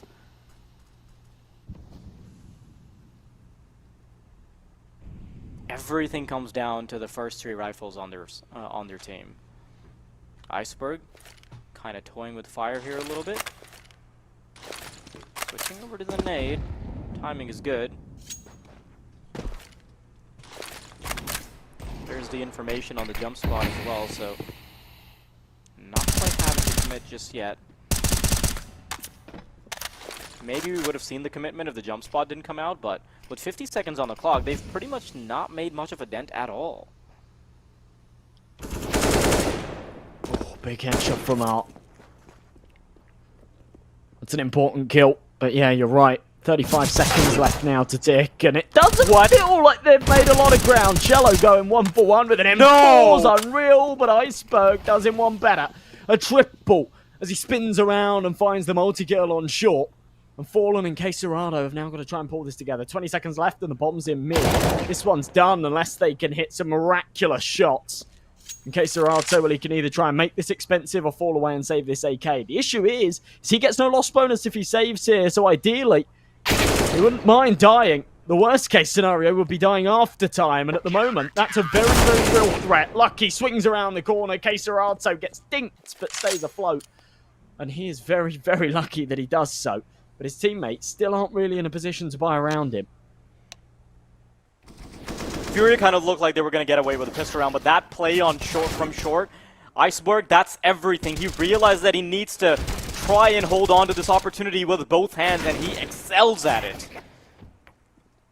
Yeah, that's so sick from him. Knowing he needs to trade his teammate and then, well, try and bring the numbers back their way a little bit, and he does so very, very nicely. Quick tech pause before we get back and away into this one. Everyone's still in the server, though, so always a good sign.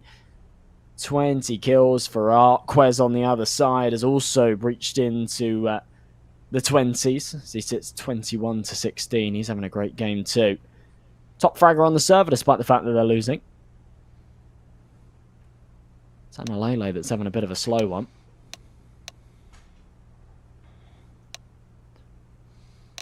Cabby actually had some really good work done in the first half, to be honest. That's sort of what brought them back into the game. But after that, it just kind of slowed down, right? Allowing Quez to sort of dip into the, to sort of ascend into the upper bracket, right? But it's not really been too much of an issue because everybody else is starting to pick up the slack on Espionage. You know, we saw Iceberg with that amazing triple kill. We've seen Quez turn up the heat with, what, a 5-7? And all these little miracles sort of coming together for Espionage is really making a good case for them. Even now, Furia, it's not like they have much money to work with, right? And you sort of get a chance in this replay to look back at what things looked like before Furia were just completely devouring Espionage. It was what, 5-1? And then they started to pick up some steam. You sort of started to see some comfort, and then it was around. This round against here. the Pistols. Yeah, it was this round that then screwed it all again. It went 8-2. And yeah, you're right. It's easy to forget just how one-sided this game felt. It actually should have been 9-2 as well. It was Analele's 1v3 that prevented that. Oh yeah, for sure.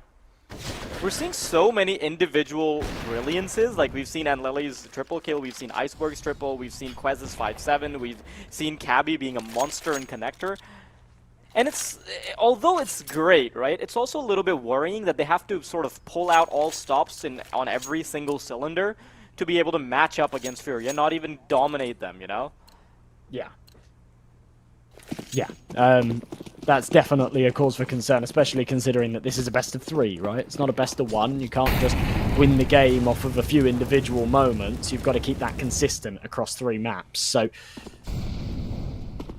yeah, I mean, to be honest, I'm maybe not confident in their abilities to do so, but I think that they certainly could. Queserado pressing forward. It's Cabby to find the opening man, but Queserado trades, spins around with another, and the hero rifle is actually doing a huge amount of work.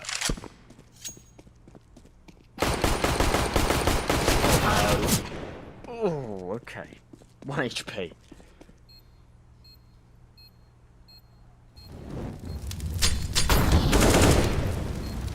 Lotto being coaxed out by the flames. Lucky does eventually find him. But the CT is realizing that they're kind of locked in.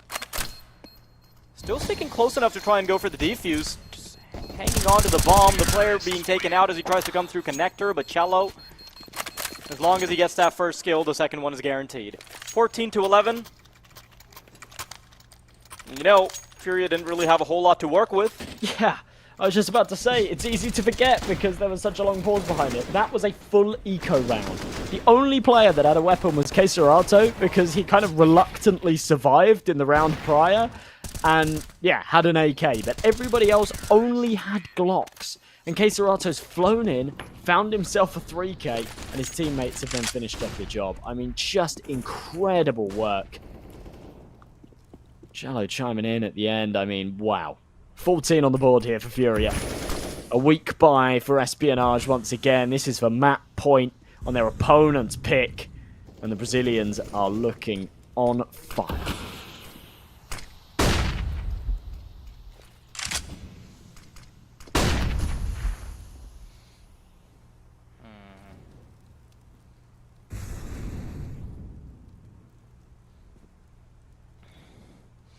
These Eagles, they've got Fury reacting very quickly. Second kill connected.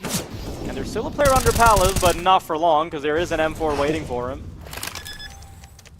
Nothing from the CT side with the Eagles. And now they'll be heading into the final round. I mean, yeah. I mean, it really does do a little bit of damage, right? It's not entirely nothing, but heading into potentially the last round with only $2,000 apiece? No. No way they bring it back from it.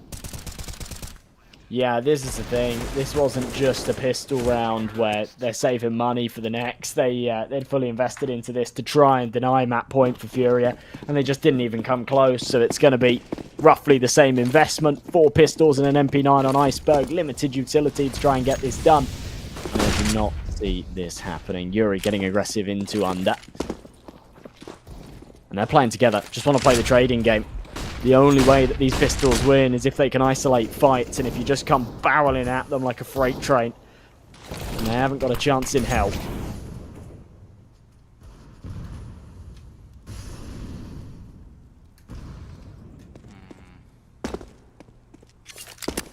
I mean, you say not a chance in hell, right? But we've seen those 5.7s being put to use before.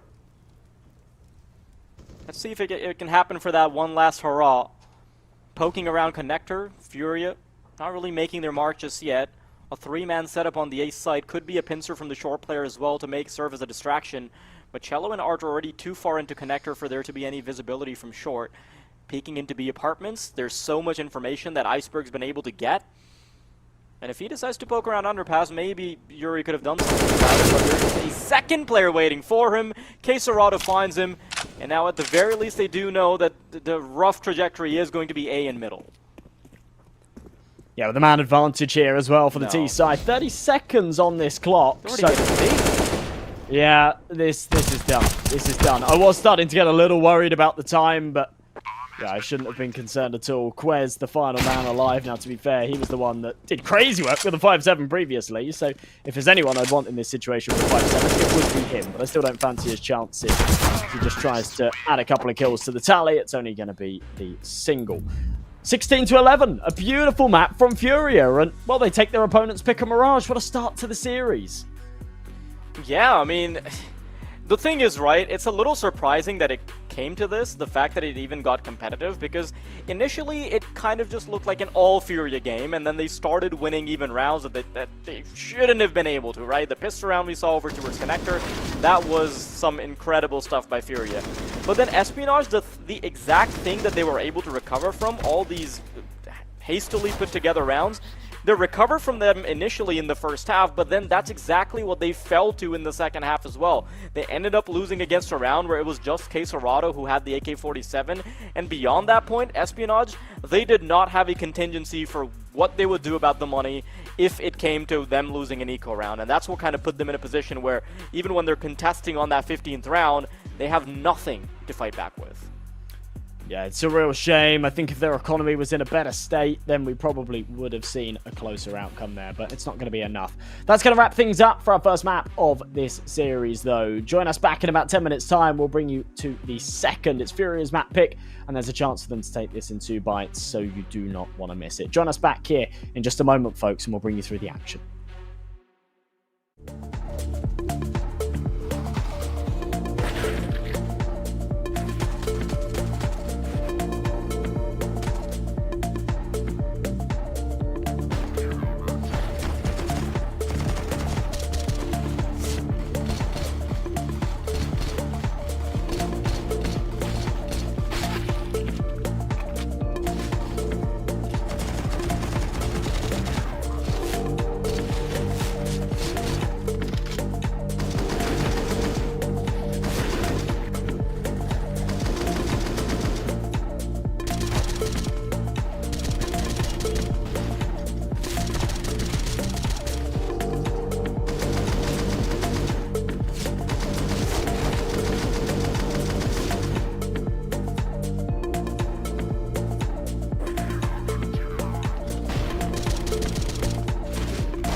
esport.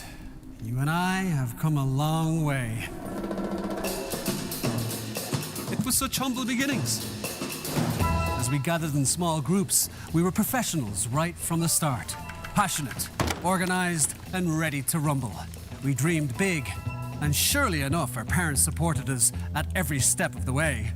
Didn't they? Fired up by all this love, it wasn't long until we caught the scent of competition.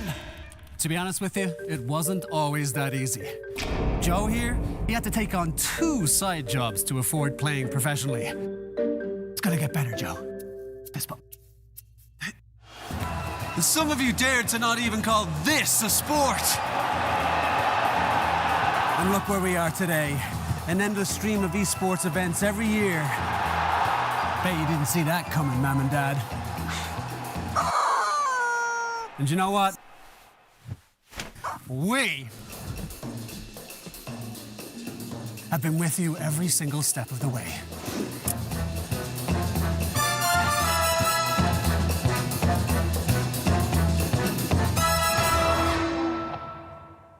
Dream of working with people you watch on screen.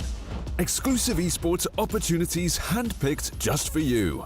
Candidate profile to raise above competition. Let 10GG handle routines. Make a step towards your dream today.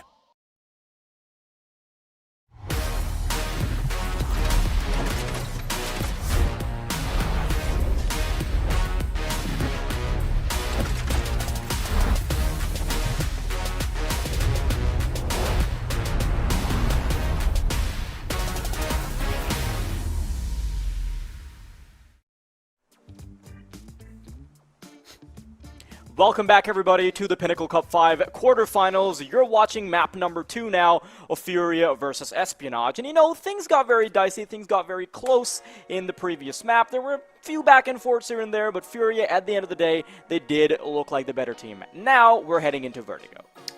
Yeah, it was a bit of a wild one, wasn't it? They kind of got off to a very, very good start. It felt like it was just going to be a complete stomp. I wasn't really sure how long they could keep that up, but yeah, they went 8-2 up. Very much felt like it was one-sided in their favor. Then Espionage started to pull it back. We ended up with a 9-6 half. It felt quite contentious. But from that point forward, yeah, Furia just sort of started to take the reins again when they moved over to that second side as well. Their T half seemed pretty good. It had some good weight behind it. And yeah, they were able to take it quite convincingly. So Vertigo, I'm expecting it to be their turf. It's kind of one of those maps as well. We're starting off on the T side, isn't really a problem at all. So yeah, they're not going to be too fussed at all about what pick their opponents go for. And therefore, yeah, I think they're in good stead for a 2-0 here. We'll have to see. Honestly, this game is going to be fun regardless of whether or not it goes to the third map, right? Like, even if we end up seeing it sort of finish on Vertigo, we get a chance to sort of see Fallen and Cello in action properly on Vertigo, which is something I'm really looking forward to. And if it goes the distance, right, if Espionage is able to take them all the way over towards Ancient, that's basically sniping grounds, right? So I'm really looking forward to the potential Fallen versus Lucky fight there. But for now, we've got Vertigo on our hands, and honestly, I'm not really sure what to think about this, because the thing about Vertigo, right, is that tiny micro movements going wrong, timing's not going your way, you get incredibly punished for them, because Vertigo doesn't really give you as many options as a map like Mirage to begin with, right? Mm-hmm. So Espionage, the fact that they were struggling already in terms of the micro decision-making when it came to Mirage, although they had some very commendable decision-making as well, especially towards middle, I think Vertigo might be the type of map that punishes them even more. But maybe, I think with Vertigo being a little bit more simplified, right, with having a more concrete direction when it comes to attacking a bomb site, or even well, less in terms of defense, maybe Espionage, that simplicity might end up working out in their favor. So we'll have to see. Yeah, absolutely. Now, interesting, right? We've got so many super talented AWPers in one server. Yeah, you mentioning Fallen and Unlucky, but also, yeah, Cello picking up that AWP. Art, a couple of times in that last map, picked up the AWP as well, just based on sort of his positioning, and we've known him to sometimes pick up that sniper in the past. So, yeah, just a lot of talent on that scope rifle. We'll take a look at the bracket, just to give you a little refresher of where things are. So, unfortunate, the game we were supposed to cover before this, the one that I was really looking forward to, actually, OG versus Astralis. Sort of two big tier 1 names. Actually, unfortunately, ended up being a forfeit because OG were playing in the Sydney qualifiers, and yeah, they'd got quite far. It was important that they kind of stuck that one out against NIP, and they were playing very well. I never actually saw if they won the third map or not. So no, it actually went all the way to the third map, and they ended up losing 16-14 in a 1v1 situation. Oh, brutal. So like it's honestly been such a brutal day for OG, but you know, we're not here to talk about OG right now. We're here to talk about Furia versus Espionage. It has been a very interesting bracket though, like don't get me wrong. Now, yeah, go on. Nothing, just yeah, whoever wins this plays against Monty, which I think will be quite an exciting game for either one of these two teams. I think, well, I say either one. I think it'd be quite an exciting game for Espionage. They did get to play a best of 1 against them a few weeks back, and they won it. They won it 16-13. But obviously a best of 3 semi-final settings, very, very different. So, yeah, I think that could be an interesting matchup if it comes down to it. But they've got a long way to go. They need to fully reverse sweep their opponents on their own pick to get there, as Furia kicking things off on the T side of Vertigo. Pistols out, Fallen with the flashbang, but nothing else invested here for the T side other than the P250 to go with it. On the other side of things, it's Iceberg with the flashes. Ooh, Quez quickly ripping apart Art, and the USB added from Cabby as well into the mix. Kind of just getting ripped apart on all fronts, even over here towards B. It's not exactly been an easy duel. Eventually, though, Cello does put one in the graveyard. But here it comes, the fight from behind. Yuri, he's gonna go across over! He should be able to completely put them in the graveyard. He does, kind of short on bullets, but does it even matter at that point? What is that from Cello and Yuri? Beautiful. Couple of times now where Yuri's been this spanner in the works. He's holding an awkward position, and just when Espionage think they've got the upper hand and yeah, go for something a little funky, a little bit of a high initiative play where they say, you know what, we've got the advantage, but let's go for a 4-man fast flank. Yuri says no thank you, and he's holding it down. They don't check their corners and they're punished for it. Big round for Fury, a big recovery to put it their way. Keserato, takes the draw. But overwhelmed.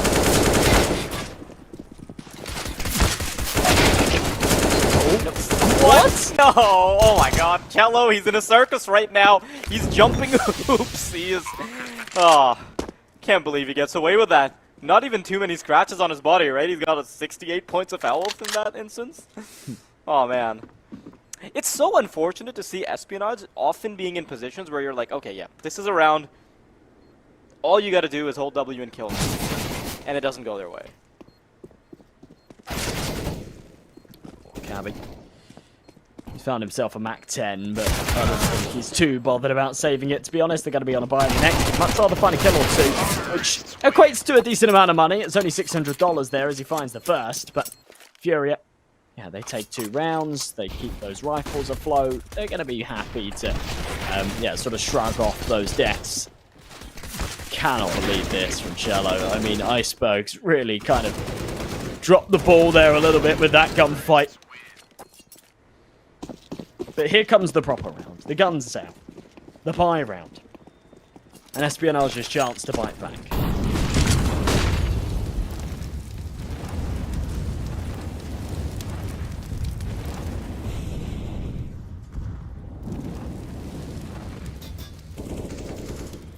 I would have really liked to see Espionage actually win out the first 2 rounds, just to sort of see the heat under Furia's feet. Not going to be the case, though. Gun round, of course, very, very important here for Espionage. Oh, Yuri, this is such an uncomfortable fight for all parties. Both of them kind of back out of it. Fallen now, second up, in line. Smoke deployed to act as a bit of a one-way as well over towards ramp, so lots of barking, not many bites to come through.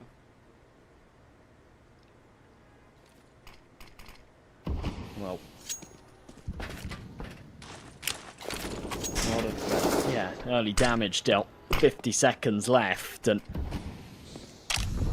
top B smoke, it kind of deters Queserato a little bit, worried that someone's going to try and aggress around the side of it. His teammates are already working their way up A, so he's just there trying to sell a bit of a distraction, draw some attention away. Molly into sandbags, lovely boost, I like this position. See if Iceberg can do anything with it.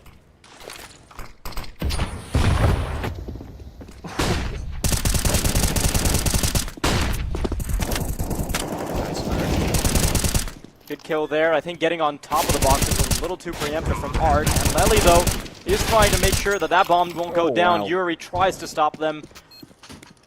But in the midst of the chaos, it'll be Espionage that emerge victorious. You have got to remember, though, right? For Furia, that was a little bit of a bonus. They still had a couple of Galils in play. They had some cash behind them. They've just found themselves 3 kills on a bomb plants. They're definitely going to have a buy in this follow-up, and it's not going to have those contingencies of those Galils. The AKs will be out here on the majority of them, I think. There we go. No, okay, all right. Similar to last round, where we see a couple of Galils, a couple of AKs. So, yeah, maybe not as strong as I was anticipating.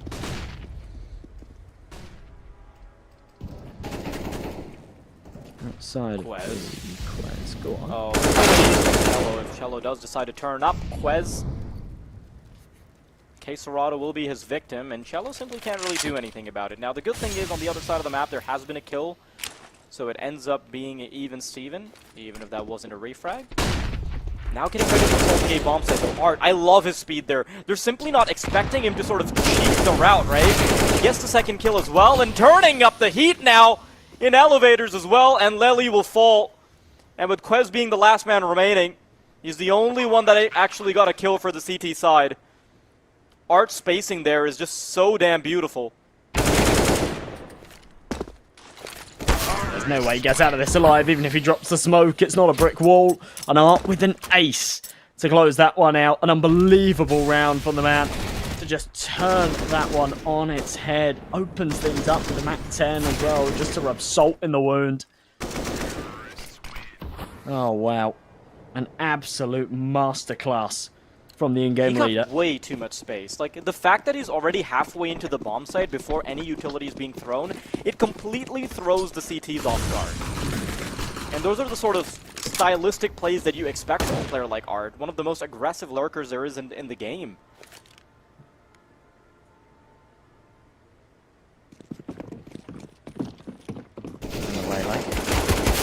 Charging down, USP, actually, that's some good damage. So Yuri goes 1 for 1.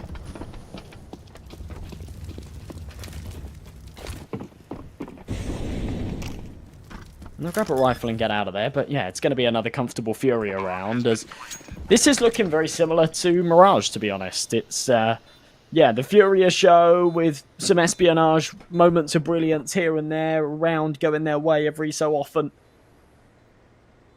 But at no point have they felt in control of this series.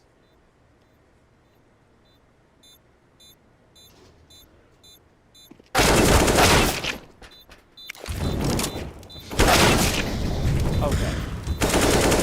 Surprisingly enough, a lot of damage, and I think if they had a kit there, they won that. Barely any resources, but still quite a bit of a scratch here. Furia probably not too happy about losing as many weapons as they did, considering this was supposed to be a throwaway round. But this is still not terrible progress for Furia. Slowly building up that bank, slowly building up the lead. Knowing that they've already clawed their way out of Mirage as well, victorious, pressure is definitely higher for the Espionage squad.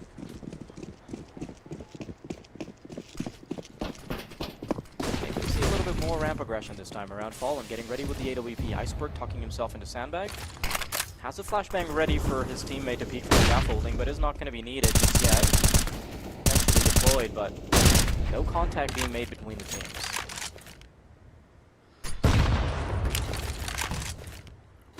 Flash over the top from Fallen.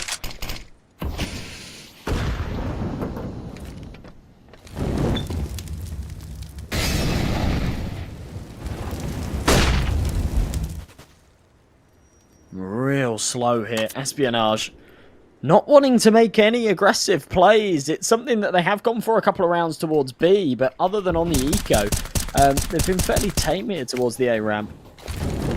They've given Fury a fair bit of space. Yuri, I don't think he spots the man on yellow.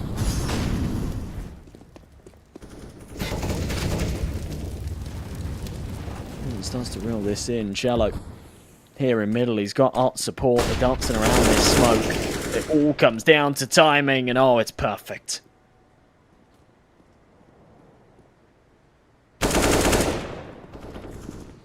Just ripping them apart. Time and time again. It's the individuals of Fury, especially Art, that are chewing them up and spitting them out.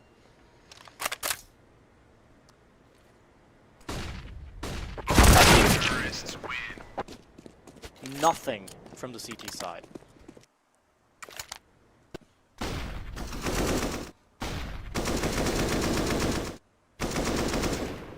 Yeah, clean stuff. They kind of made that look like they were against an eco. It just wasn't the case. It was rifles. And Espionage brought nothing to the table. AK's out with the AWP. On the other side, what on earth is that by? It looked like everyone was saving their pennies, and then Lucky just bought into a hero orb. I don't understand it. He's not going to be able to afford that in the buy round in the next, which is where he realistically wants it. Unless someone can save it for him. He's hoping to kind of single-handedly take the round on his shoulders. Great nade onto Cabby. One is even going to finish him off. That's ridiculous. Doesn't even get the luxury of seeing anyone this round.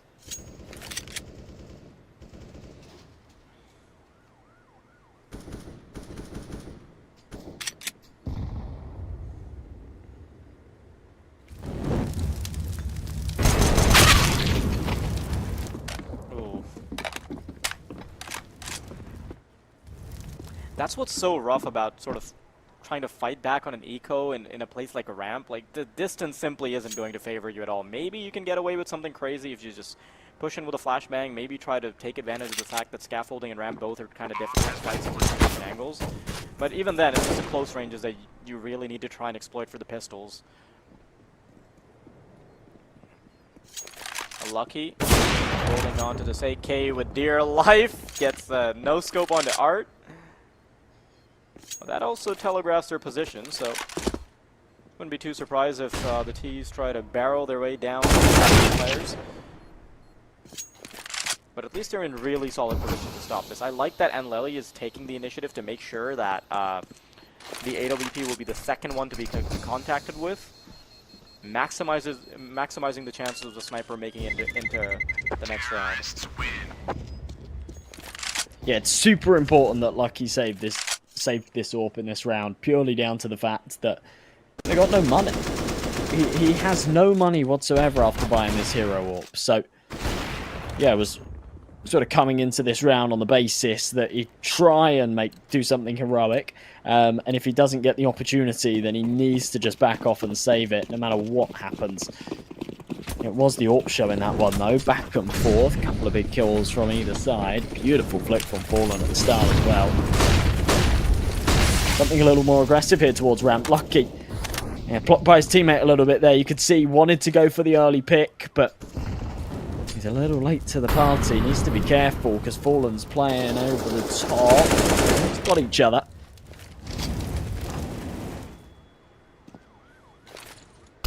As the smokes fade, now they're exposed.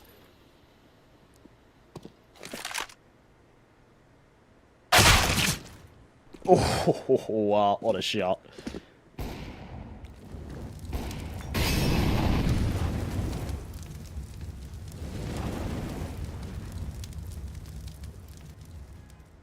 Art doing what he does best, starting to creep into the A site once again.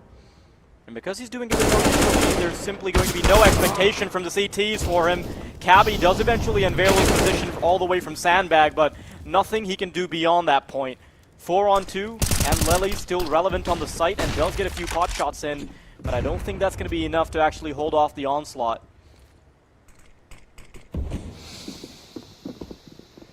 Yeah, two-man In fact, the bomb is advantage already- again. The bomb's on its way elsewhere. Yeah, I would have really liked to see them go towards A just to try and see if the 2v4 fight works out, but of course they were playing for the win, not for. Yeah, this is the smarter option, right? They're not playing for funnies. Playing for funnies is the way to play, though. I agree. That's how you get better. You don't. Please don't take my advice. I'm hard stuck level 3. You're green level? No. Of course I'm lying. Our producer just said that it's the story of his life, so yeah, I got him to relate to me without actually being green level. You see, just I gotta speak to the hearts of the people, even if I'm not green level myself. I went down to yellow level the other day, man. It's been a hard couple of months. Whew. Okay, well. If you've been in yellow level for a couple of months, right? You didn't go down to level to yellow level. You went back to it. Huh. No, well, I actually only went down to it like 3 days ago, but it's been a rough few months progressing all the way down from red level, or on the cusp of red level, to now yellow level. Yeah, so. TFW, no red. Yep. Soon I will be green, or grey. Oh my god, you forget that exists. Oh god. Well, back to the game though. Espionage. Also having a bit of their own struggles here.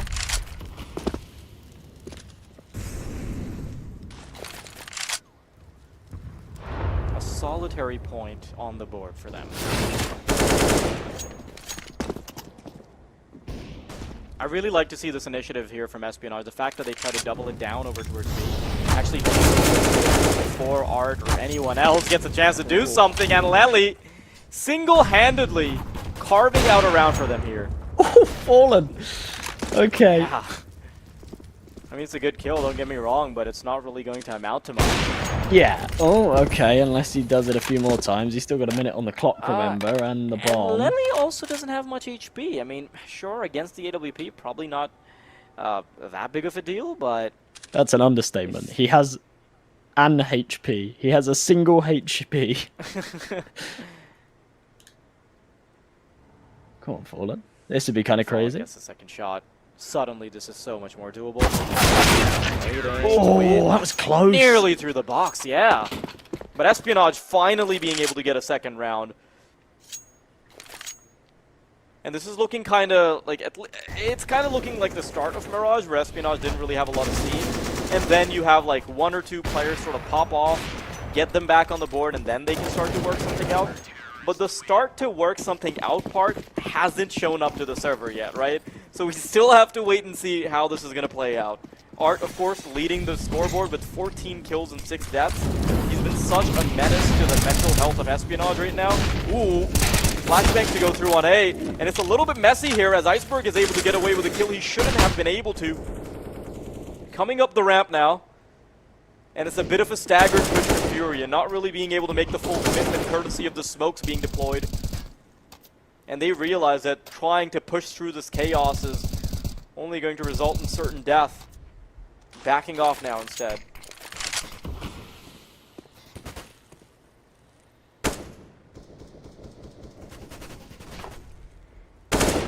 Man advantage once again here for the CT side then. And if they can pull this one together, then it shows that the round they won in the last wasn't just an anomaly, and that they can actually string together a few and maybe pick up a bit of momentum here. They're already breaking the bank of the T side.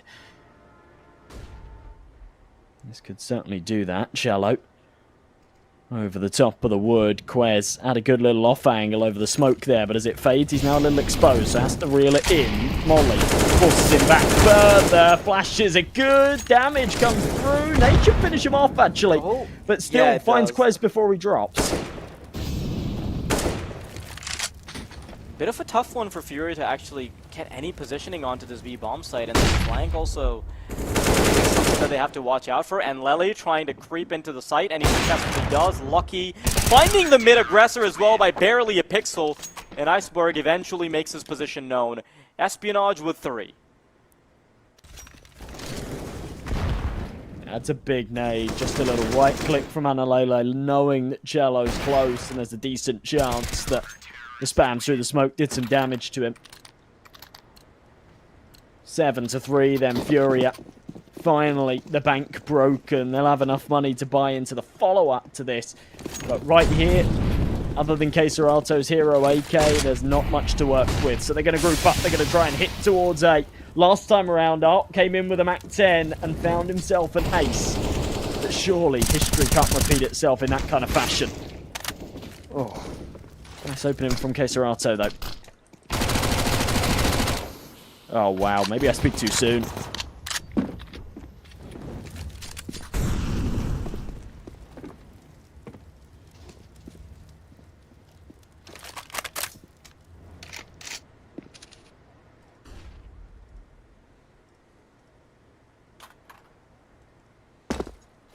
Oh, I forgot where he got the kill. There we go. Okay. He's running around looking for the gun, but...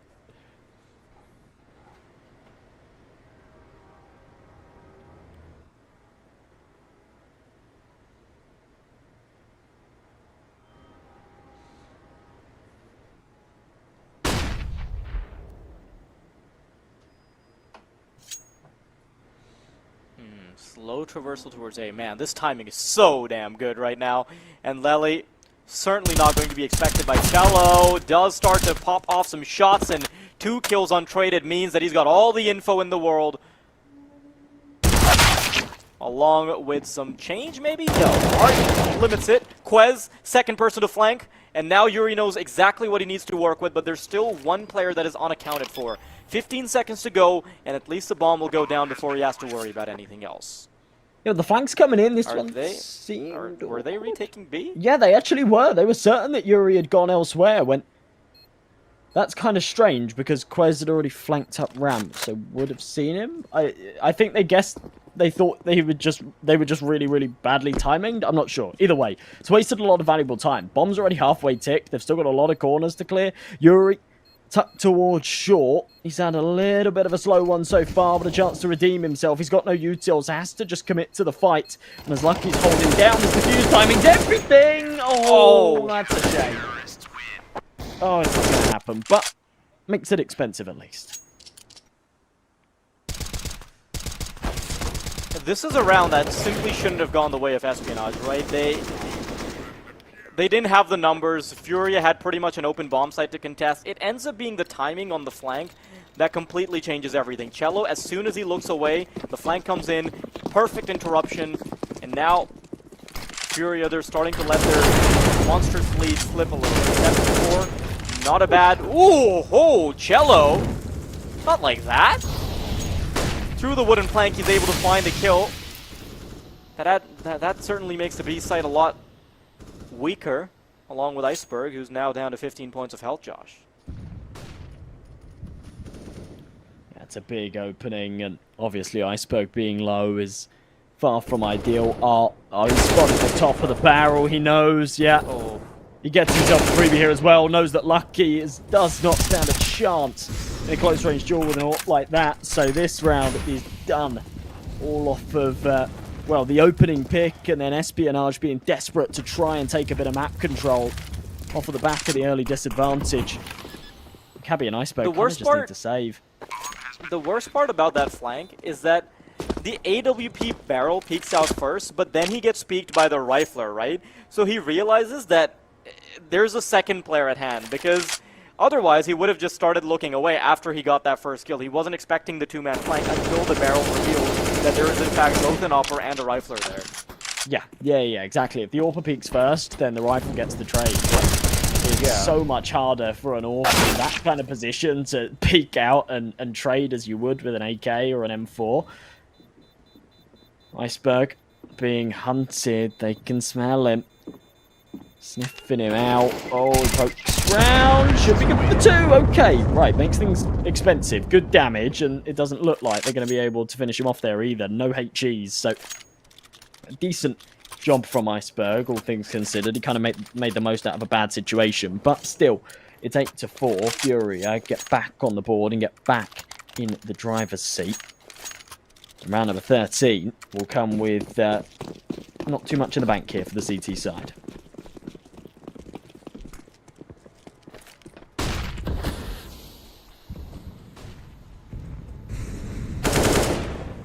Oh my god, I can't believe Cello is actually watching out for that boost. It's not even a very common one. That's nuts. Boost thwarted, but at the very least, Iceberg can sort of take this back in their favor. Oh, Melly does get a bit of a lifeline with the missed shots, but does start going back the way of Furia now. Espionage, they've got weapons, so I think they're still half-heartedly committing to this, seeing if they can get that opening shot. Maybe they can try and go for the 2v2 off of that, but shouldn't really be the full commitment just yet. At least they've got money to fall back onto, though, so maybe we do something. I see something here.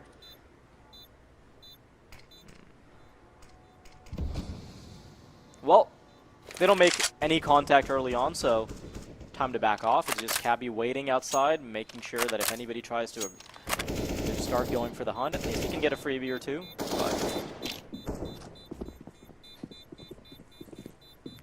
But convincing round here for Furia. Yeah. By the way, Art has very consistently been creeping up on the score. We thought that, okay, maybe he's going to slow down a little bit, which in all fairness he did, but still 19-10, and the first half hasn't even concluded yet. Yeah, he's kind of going huge, right? Remember, he found that ace earlier on as well, which seemed to be a big old confidence booster.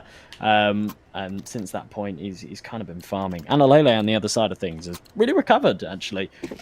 First map, he was bottom of the scoreboard, and quite badly, too. He was sort of really struggling to have a big impact. So the fact that he is putting kills on the board, he's finding himself some nice shots as well, definitely is what they need right now. Hungry for this opening. Cabby peeking out, and he's still sticking around as well. Wants to continue taking these fights. It's a dangerous game, but with the util support from his teammates, it actually gives him the space to stick around.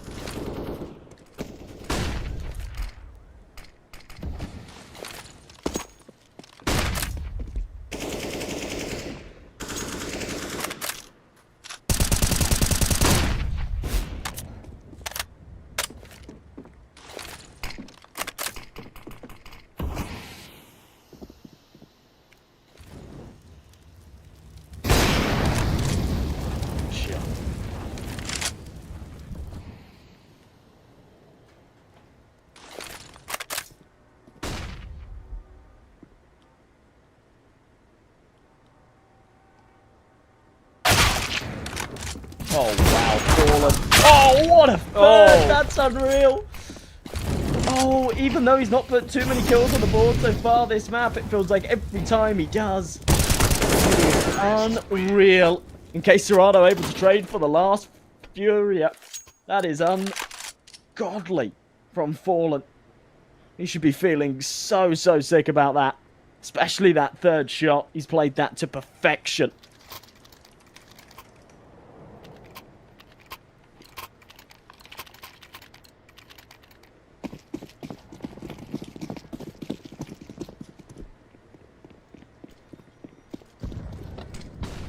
Furia kind of just coasting by right now.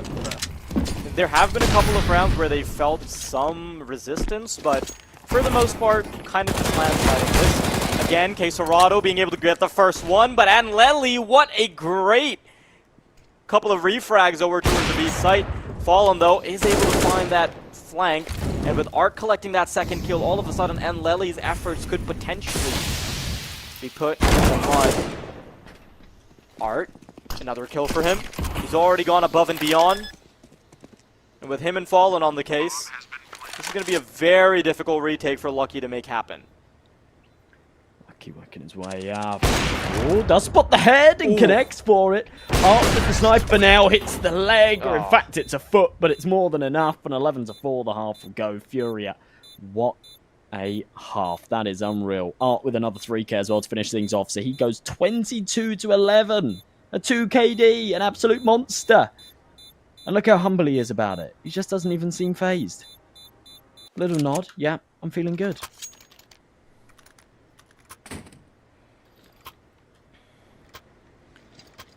It's kind of surprising to see that Espionage haven't put more rounds on the board, especially with both Iceberg and Lily actually having very decent performances. It's kind of just been an all-art show on the side of Camp Furia.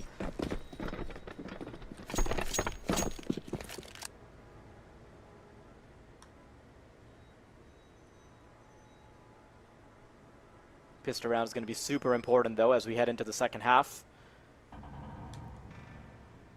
If they lose this one, suddenly this uphill battle becomes a near vertical incline. Art receiving a headshot, and now they're quickly sprawling towards middle, routing their efforts towards B, but Iceberg wants to stick around to make sure he can find anything on the rotate. Quesarado pushing through, Quez has fallen, and Furia, because they've got a prong over towards stairs, it's going to be such an easy retake for them. It should be, as long as they can play their cards right. Lucky gets Quesarado. The duel is starting to become relevant. Yuri will be able to get one, and suddenly it's a 3v2 with Iceberg not having much to contest with.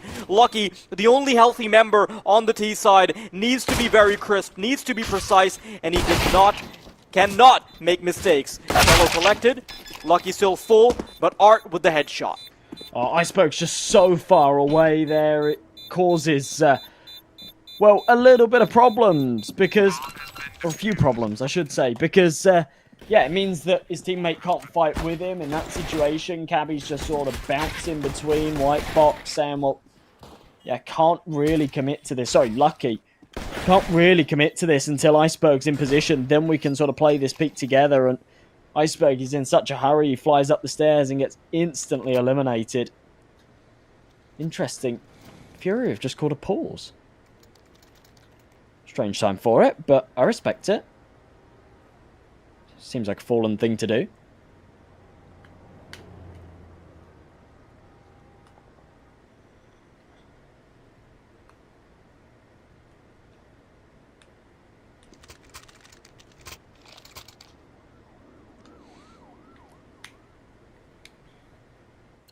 I mean, it kind of makes sense in the second round. Sometimes you want to iron things out in terms of your strats. If your enemy has gotten the bomb plant in the pistol round and they've been able to get a few kills, you know that it's going to be a full investment. So, Espionage already kind of flirting with fire in terms of the money. Now, Iceberg, first man to go in. The entry frag being made, and Art around close, but now just letting them walk into his crosshairs. Good for the one. Cello nearly caught with his pants down, but a recovery made to catch Lucky. A 3-on-3. Oh, and a Lele. The head poking up, just can't connect it finally. Drops Fallen, but Quesarato on the trades. Quez takes one back, and Cello left in a 1v2. He hasn't got a lot of health, but nor does Analele, so definitely a chance to make this happen. Or not. Okay, calls this off. No, that's a Galil. Don't want that. So now he'll fall away and save. It's going to be 12-5. Espionage, still a very, very long road ahead. An uphill climb if they want to try and claw this back the distance. But every little helps. They're taking a step in the right direction. It was so ridiculously important for them to either win the pistol round or the subsequent round after that one. And I guess that is one of the comforts you get as while you're playing the T side, that the second round is also going to be pretty locked and loaded as far as the money is concerned. So it's good they do end up winning a round. Furia was sort of getting a little too comfortable, getting to the point where they might just completely steamroll them on Vertigo. And you know, that still might just happen, knowing the way Furia has been playing, but at least some space has been bought. The problem is, we haven't quite seen Fallen being activated on the AWP just yet, and part of that is due to the T side. Now that he's on the CT, I think with him and Art both being a problem to deal with, they'll have to be on their toes.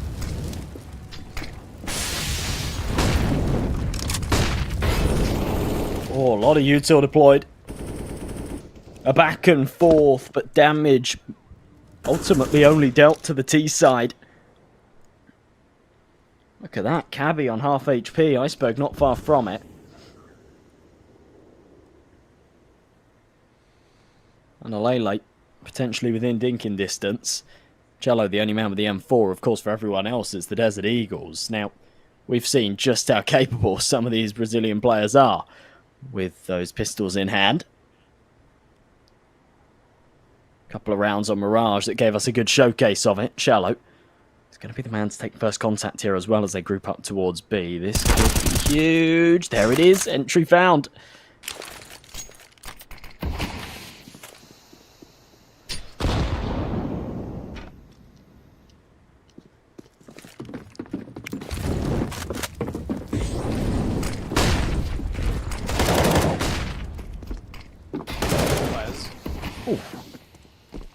You're starting to move in now. Furia, even with these couple of weapons they've been able to have, simply not enough of a chance for them to actually want to go for this. Better to keep these weapons on, and with Cello and Art being able to drop a couple, they'll have pretty much a full buy in the next one.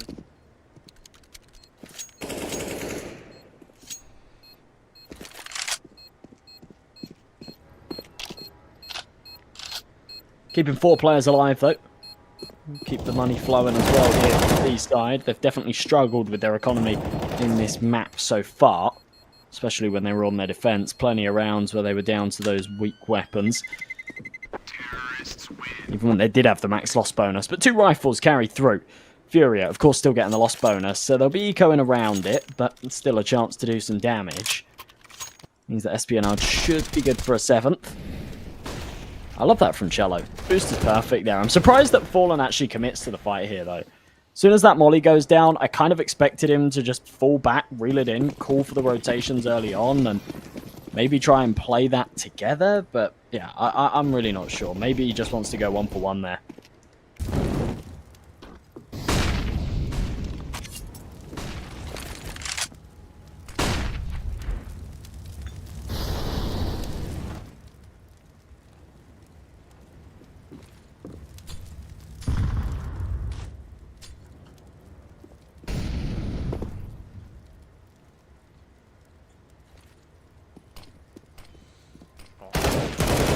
Look at how much space Iceberg has. This is...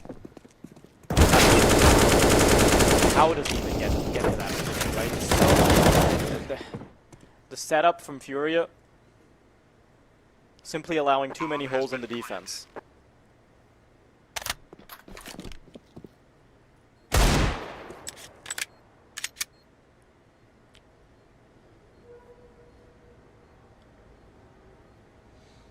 And honestly, I wouldn't be too surprised if Espionage sort of slowly start clawing back into the game. They already have. Especially because it's kind of easy to tip over the CT side economy, and I don't even think Fallen might get too many chances with the AWP. But when he does, they'll have to be quite careful.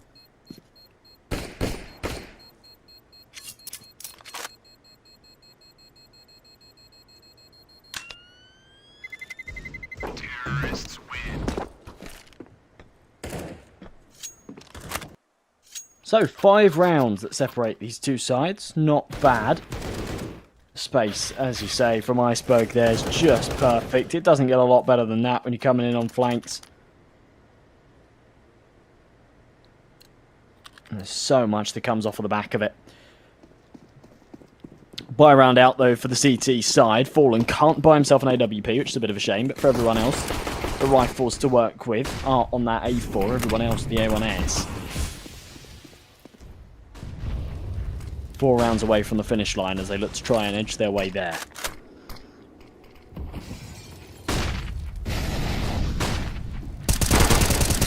Fury swinging out with the courtesy of the flashbangs from the teammates, and actually manages to hold on to his life as well, despite losing quite a bit of HP, so a positive outcome for Furia, even if the HP is not quite there.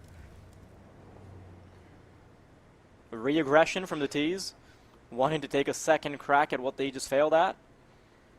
But this time, the pressure will be from 4 players instead. Yeah, Yuri's low on health, but Fallen's already taken his place, so Aggressive here in short. No one's there towards the sandbags. Yuri's fallen right back into heaven.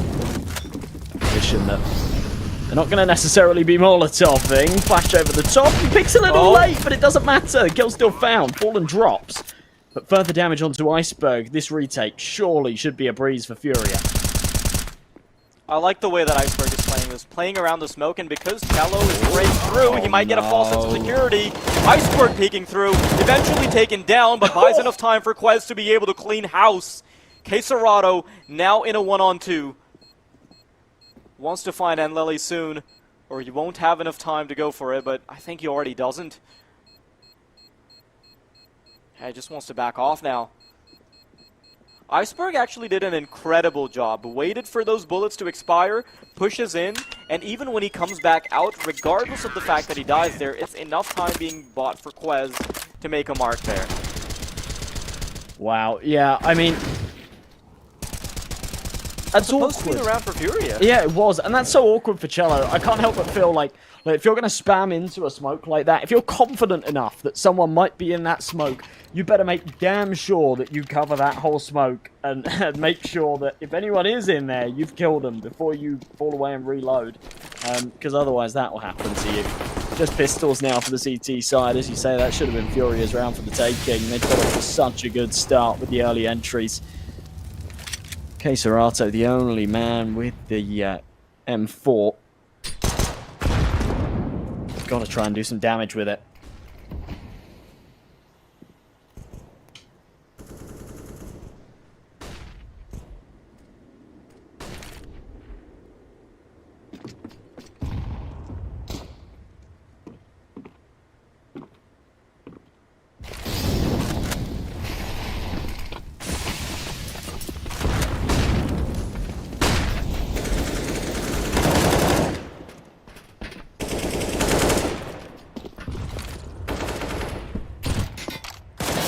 B side up for grabs. Comfortable kills all across the board, and Furious kind of just out of it. Of course, the rifle not being close enough to be relevant means that the pistols didn't really have any firepower behind them. Oh, Iceberg spotted. He knows that Quesarado's there, and with the reload sound, this should be a kill for him. Okay, never mind.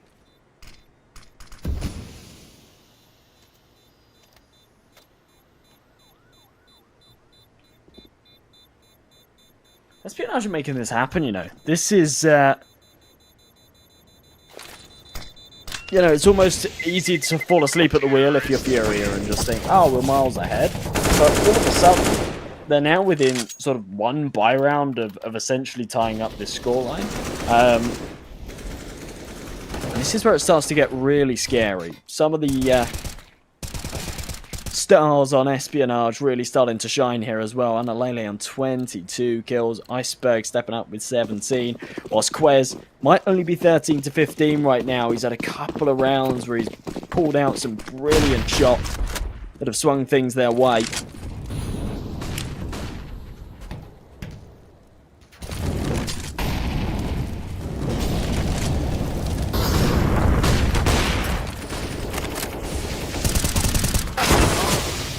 Swinging out with utility.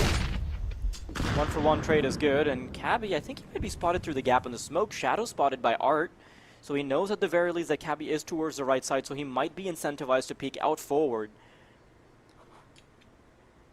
He knows. Art knows. All he has to do now is inch forward and make this kill happen, but he's also kind of worried about the potential of somebody being on the left side of the scaffolding. Bit of a stalemate. Maybe you see the barrel? Do you see the barrel? No? Art? Let's check that angle. Yep, Oh, there it is. Yeah, I wondered if he was just going to wait it out, but no. Well played. I mean, he did for a good amount of time, Well, not yeah. gonna lie. But- Fallen. This is where you're off. Oh, wow. A lovely shot from him. He's got support from Cello as well, so no imminent threat to come for the trade. Fallen's already out of there. Actually drops from 10 HP to 5 HP there too, so whatever hit him certainly wasn't enough. And Cello's able to finish off the job. 13 for Fury, a lovely round recovery. Exactly what they need at a time like this.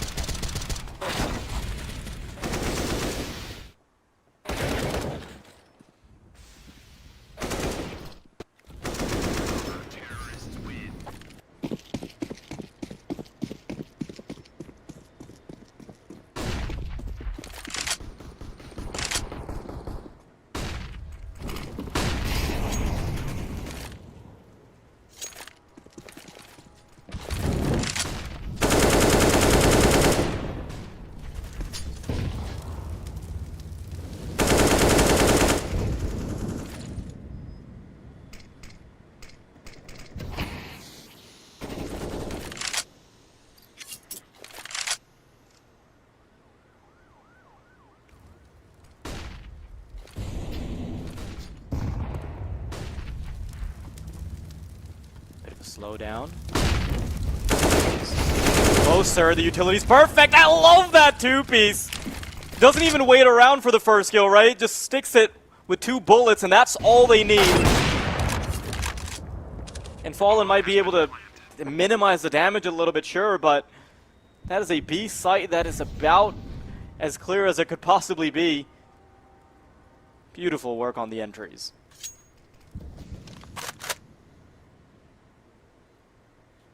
Yeah, that's huge.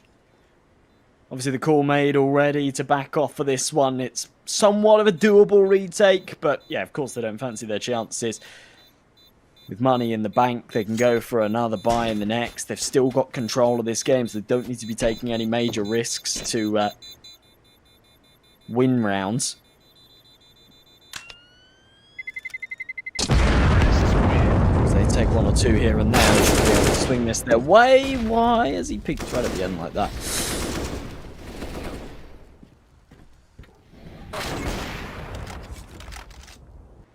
I don't understand that peek at the end. Defeats the whole point of the save. Defeats the entire point of the save. If you want to go for exits, go for exits. You want to go for the round, go for the round. But don't not do either and basically throw away any opportunity of winning the round, but then still jeopardize your life right at the end and end up losing it. It just, yeah. Yeah, jeopardize the next round as well. Mm-hmm.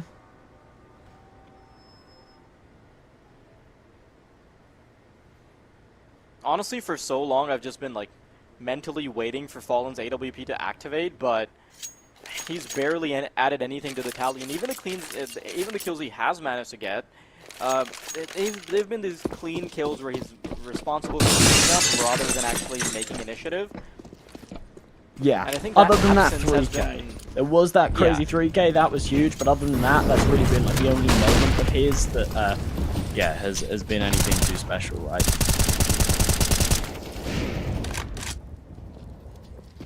I really like that he's taking initiative now, but the fact of the matter is that as of now, both AWPs have been largely absent. Okay, nice to see. Fallen, instead of unscoping and trying to run away, actually eats the flashbang and just waits it out. Knows he's got some support in the form of a teammate as well, and now Espionage want to reroute their efforts towards this 8 round. Art, his position is great, especially because he's supplemented with Yuri, making sure they don't have eyes on him. Yuri can't come in any sooner. Yuri can't even help him because there's smoke, but he doesn't need any help. He's the army himself, and Lely on the other side of the map does manage to get a kill, and with Lucky quickly putting Art in the graveyard, now we've got a round that could go either way.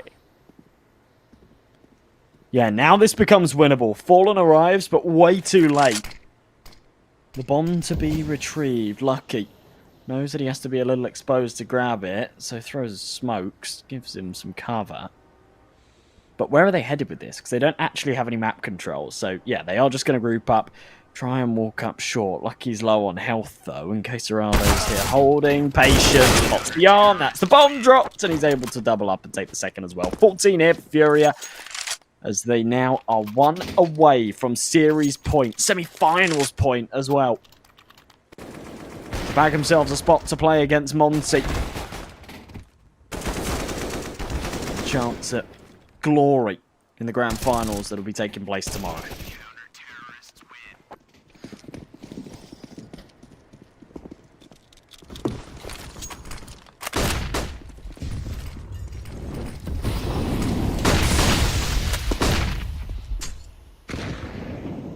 Art, once again, playing the same spot.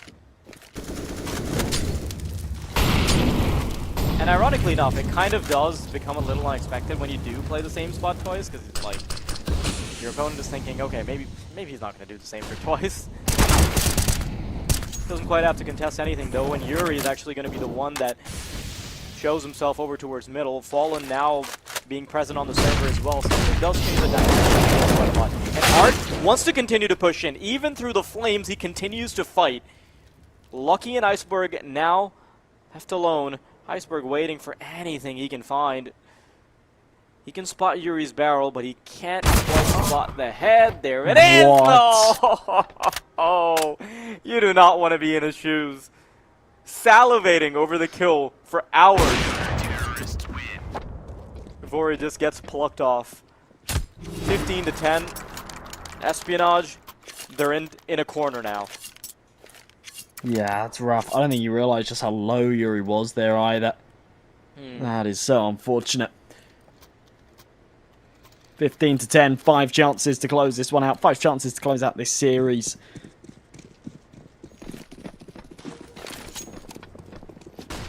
Fury have got a pretty good shot at it right here. A Mac 10, a Desert Eagle, a Tech 9 around Quez and Lucky's premium rifles. Look at Art's position. Oh, this is so sick. As soon as this Ort fires off a shot, he's going to spam. Surely no. Okay. Instead, stays quiet. Deploys the nade instead that does a little bit of damage.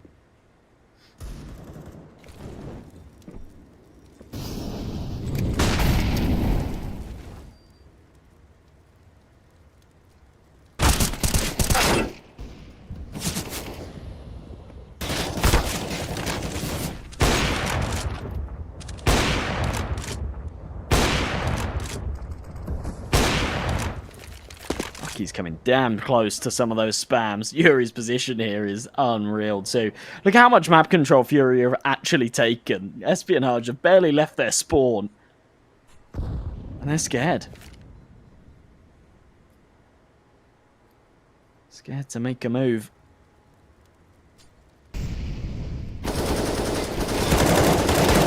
Oh my god, Oh, there's wow. a mow down, not a single refrag being made there. And suddenly Furia, they have cemented themselves as the team that goes in to the semifinals.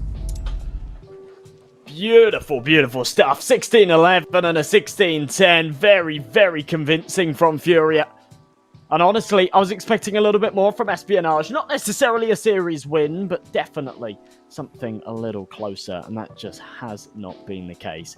A really nice showcase of just raw skill from the Brazilians as they go 2-0. They breeze right through, and they're on to this next round. They'll have to face up against Monty in the semis, which I think is going to be a fantastic matchup. Yeah, and I mean, it wasn't necessarily much of a breeze for Furia, right? There were so many instances where Espionage actually did look like they had some wind in their sails, but that win had to come sooner. On Mirage, they started off very weak, and then they started to sort of build something back up, lost a couple eco rounds, ended up dropping. Again, on Vertigo as well. By the time they end up picking up any steam, they're already way too far in the hole. It's already too difficult of a game for them to come back from. That's not to say that Espionage couldn't have closed out Vertigo. They definitely could have. But then we saw Art sort of come back to life. We saw Fallen's AWP start to work again. And just all those little bits and pieces. As soon as they come together over towards ramp, the game is pretty much over. Furia, 2-0 against Espionage. And they now move to the semifinals against Monty. So Astralis and Furia, both being able to win out their respective games.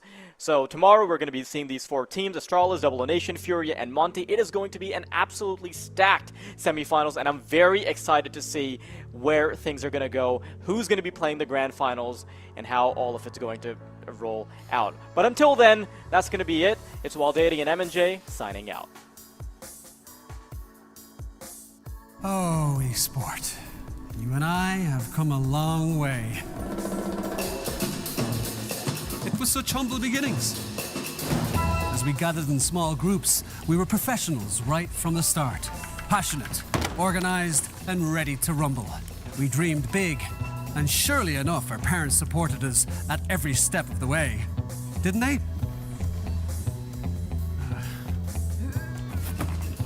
Fired up by all this love, it wasn't long until we caught the scent of competition. To be honest with you, it wasn't always that easy. Joe here, he had to take on 2 side jobs to afford playing professionally. It's gonna get better, Joe. Some of you dared to not even call this a sport. And look where we are today. An endless stream of esports events every year. Bet you didn't see that coming, Mom and Dad. And you know what? We have been with you every single step of the way.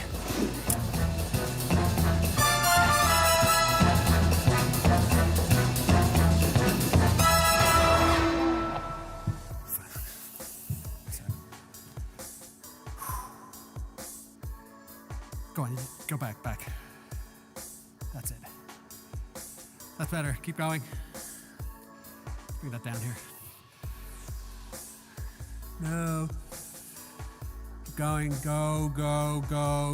Roll. And cut.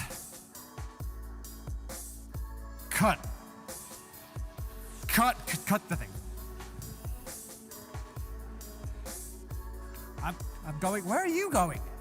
Where are you going? Hey, come back.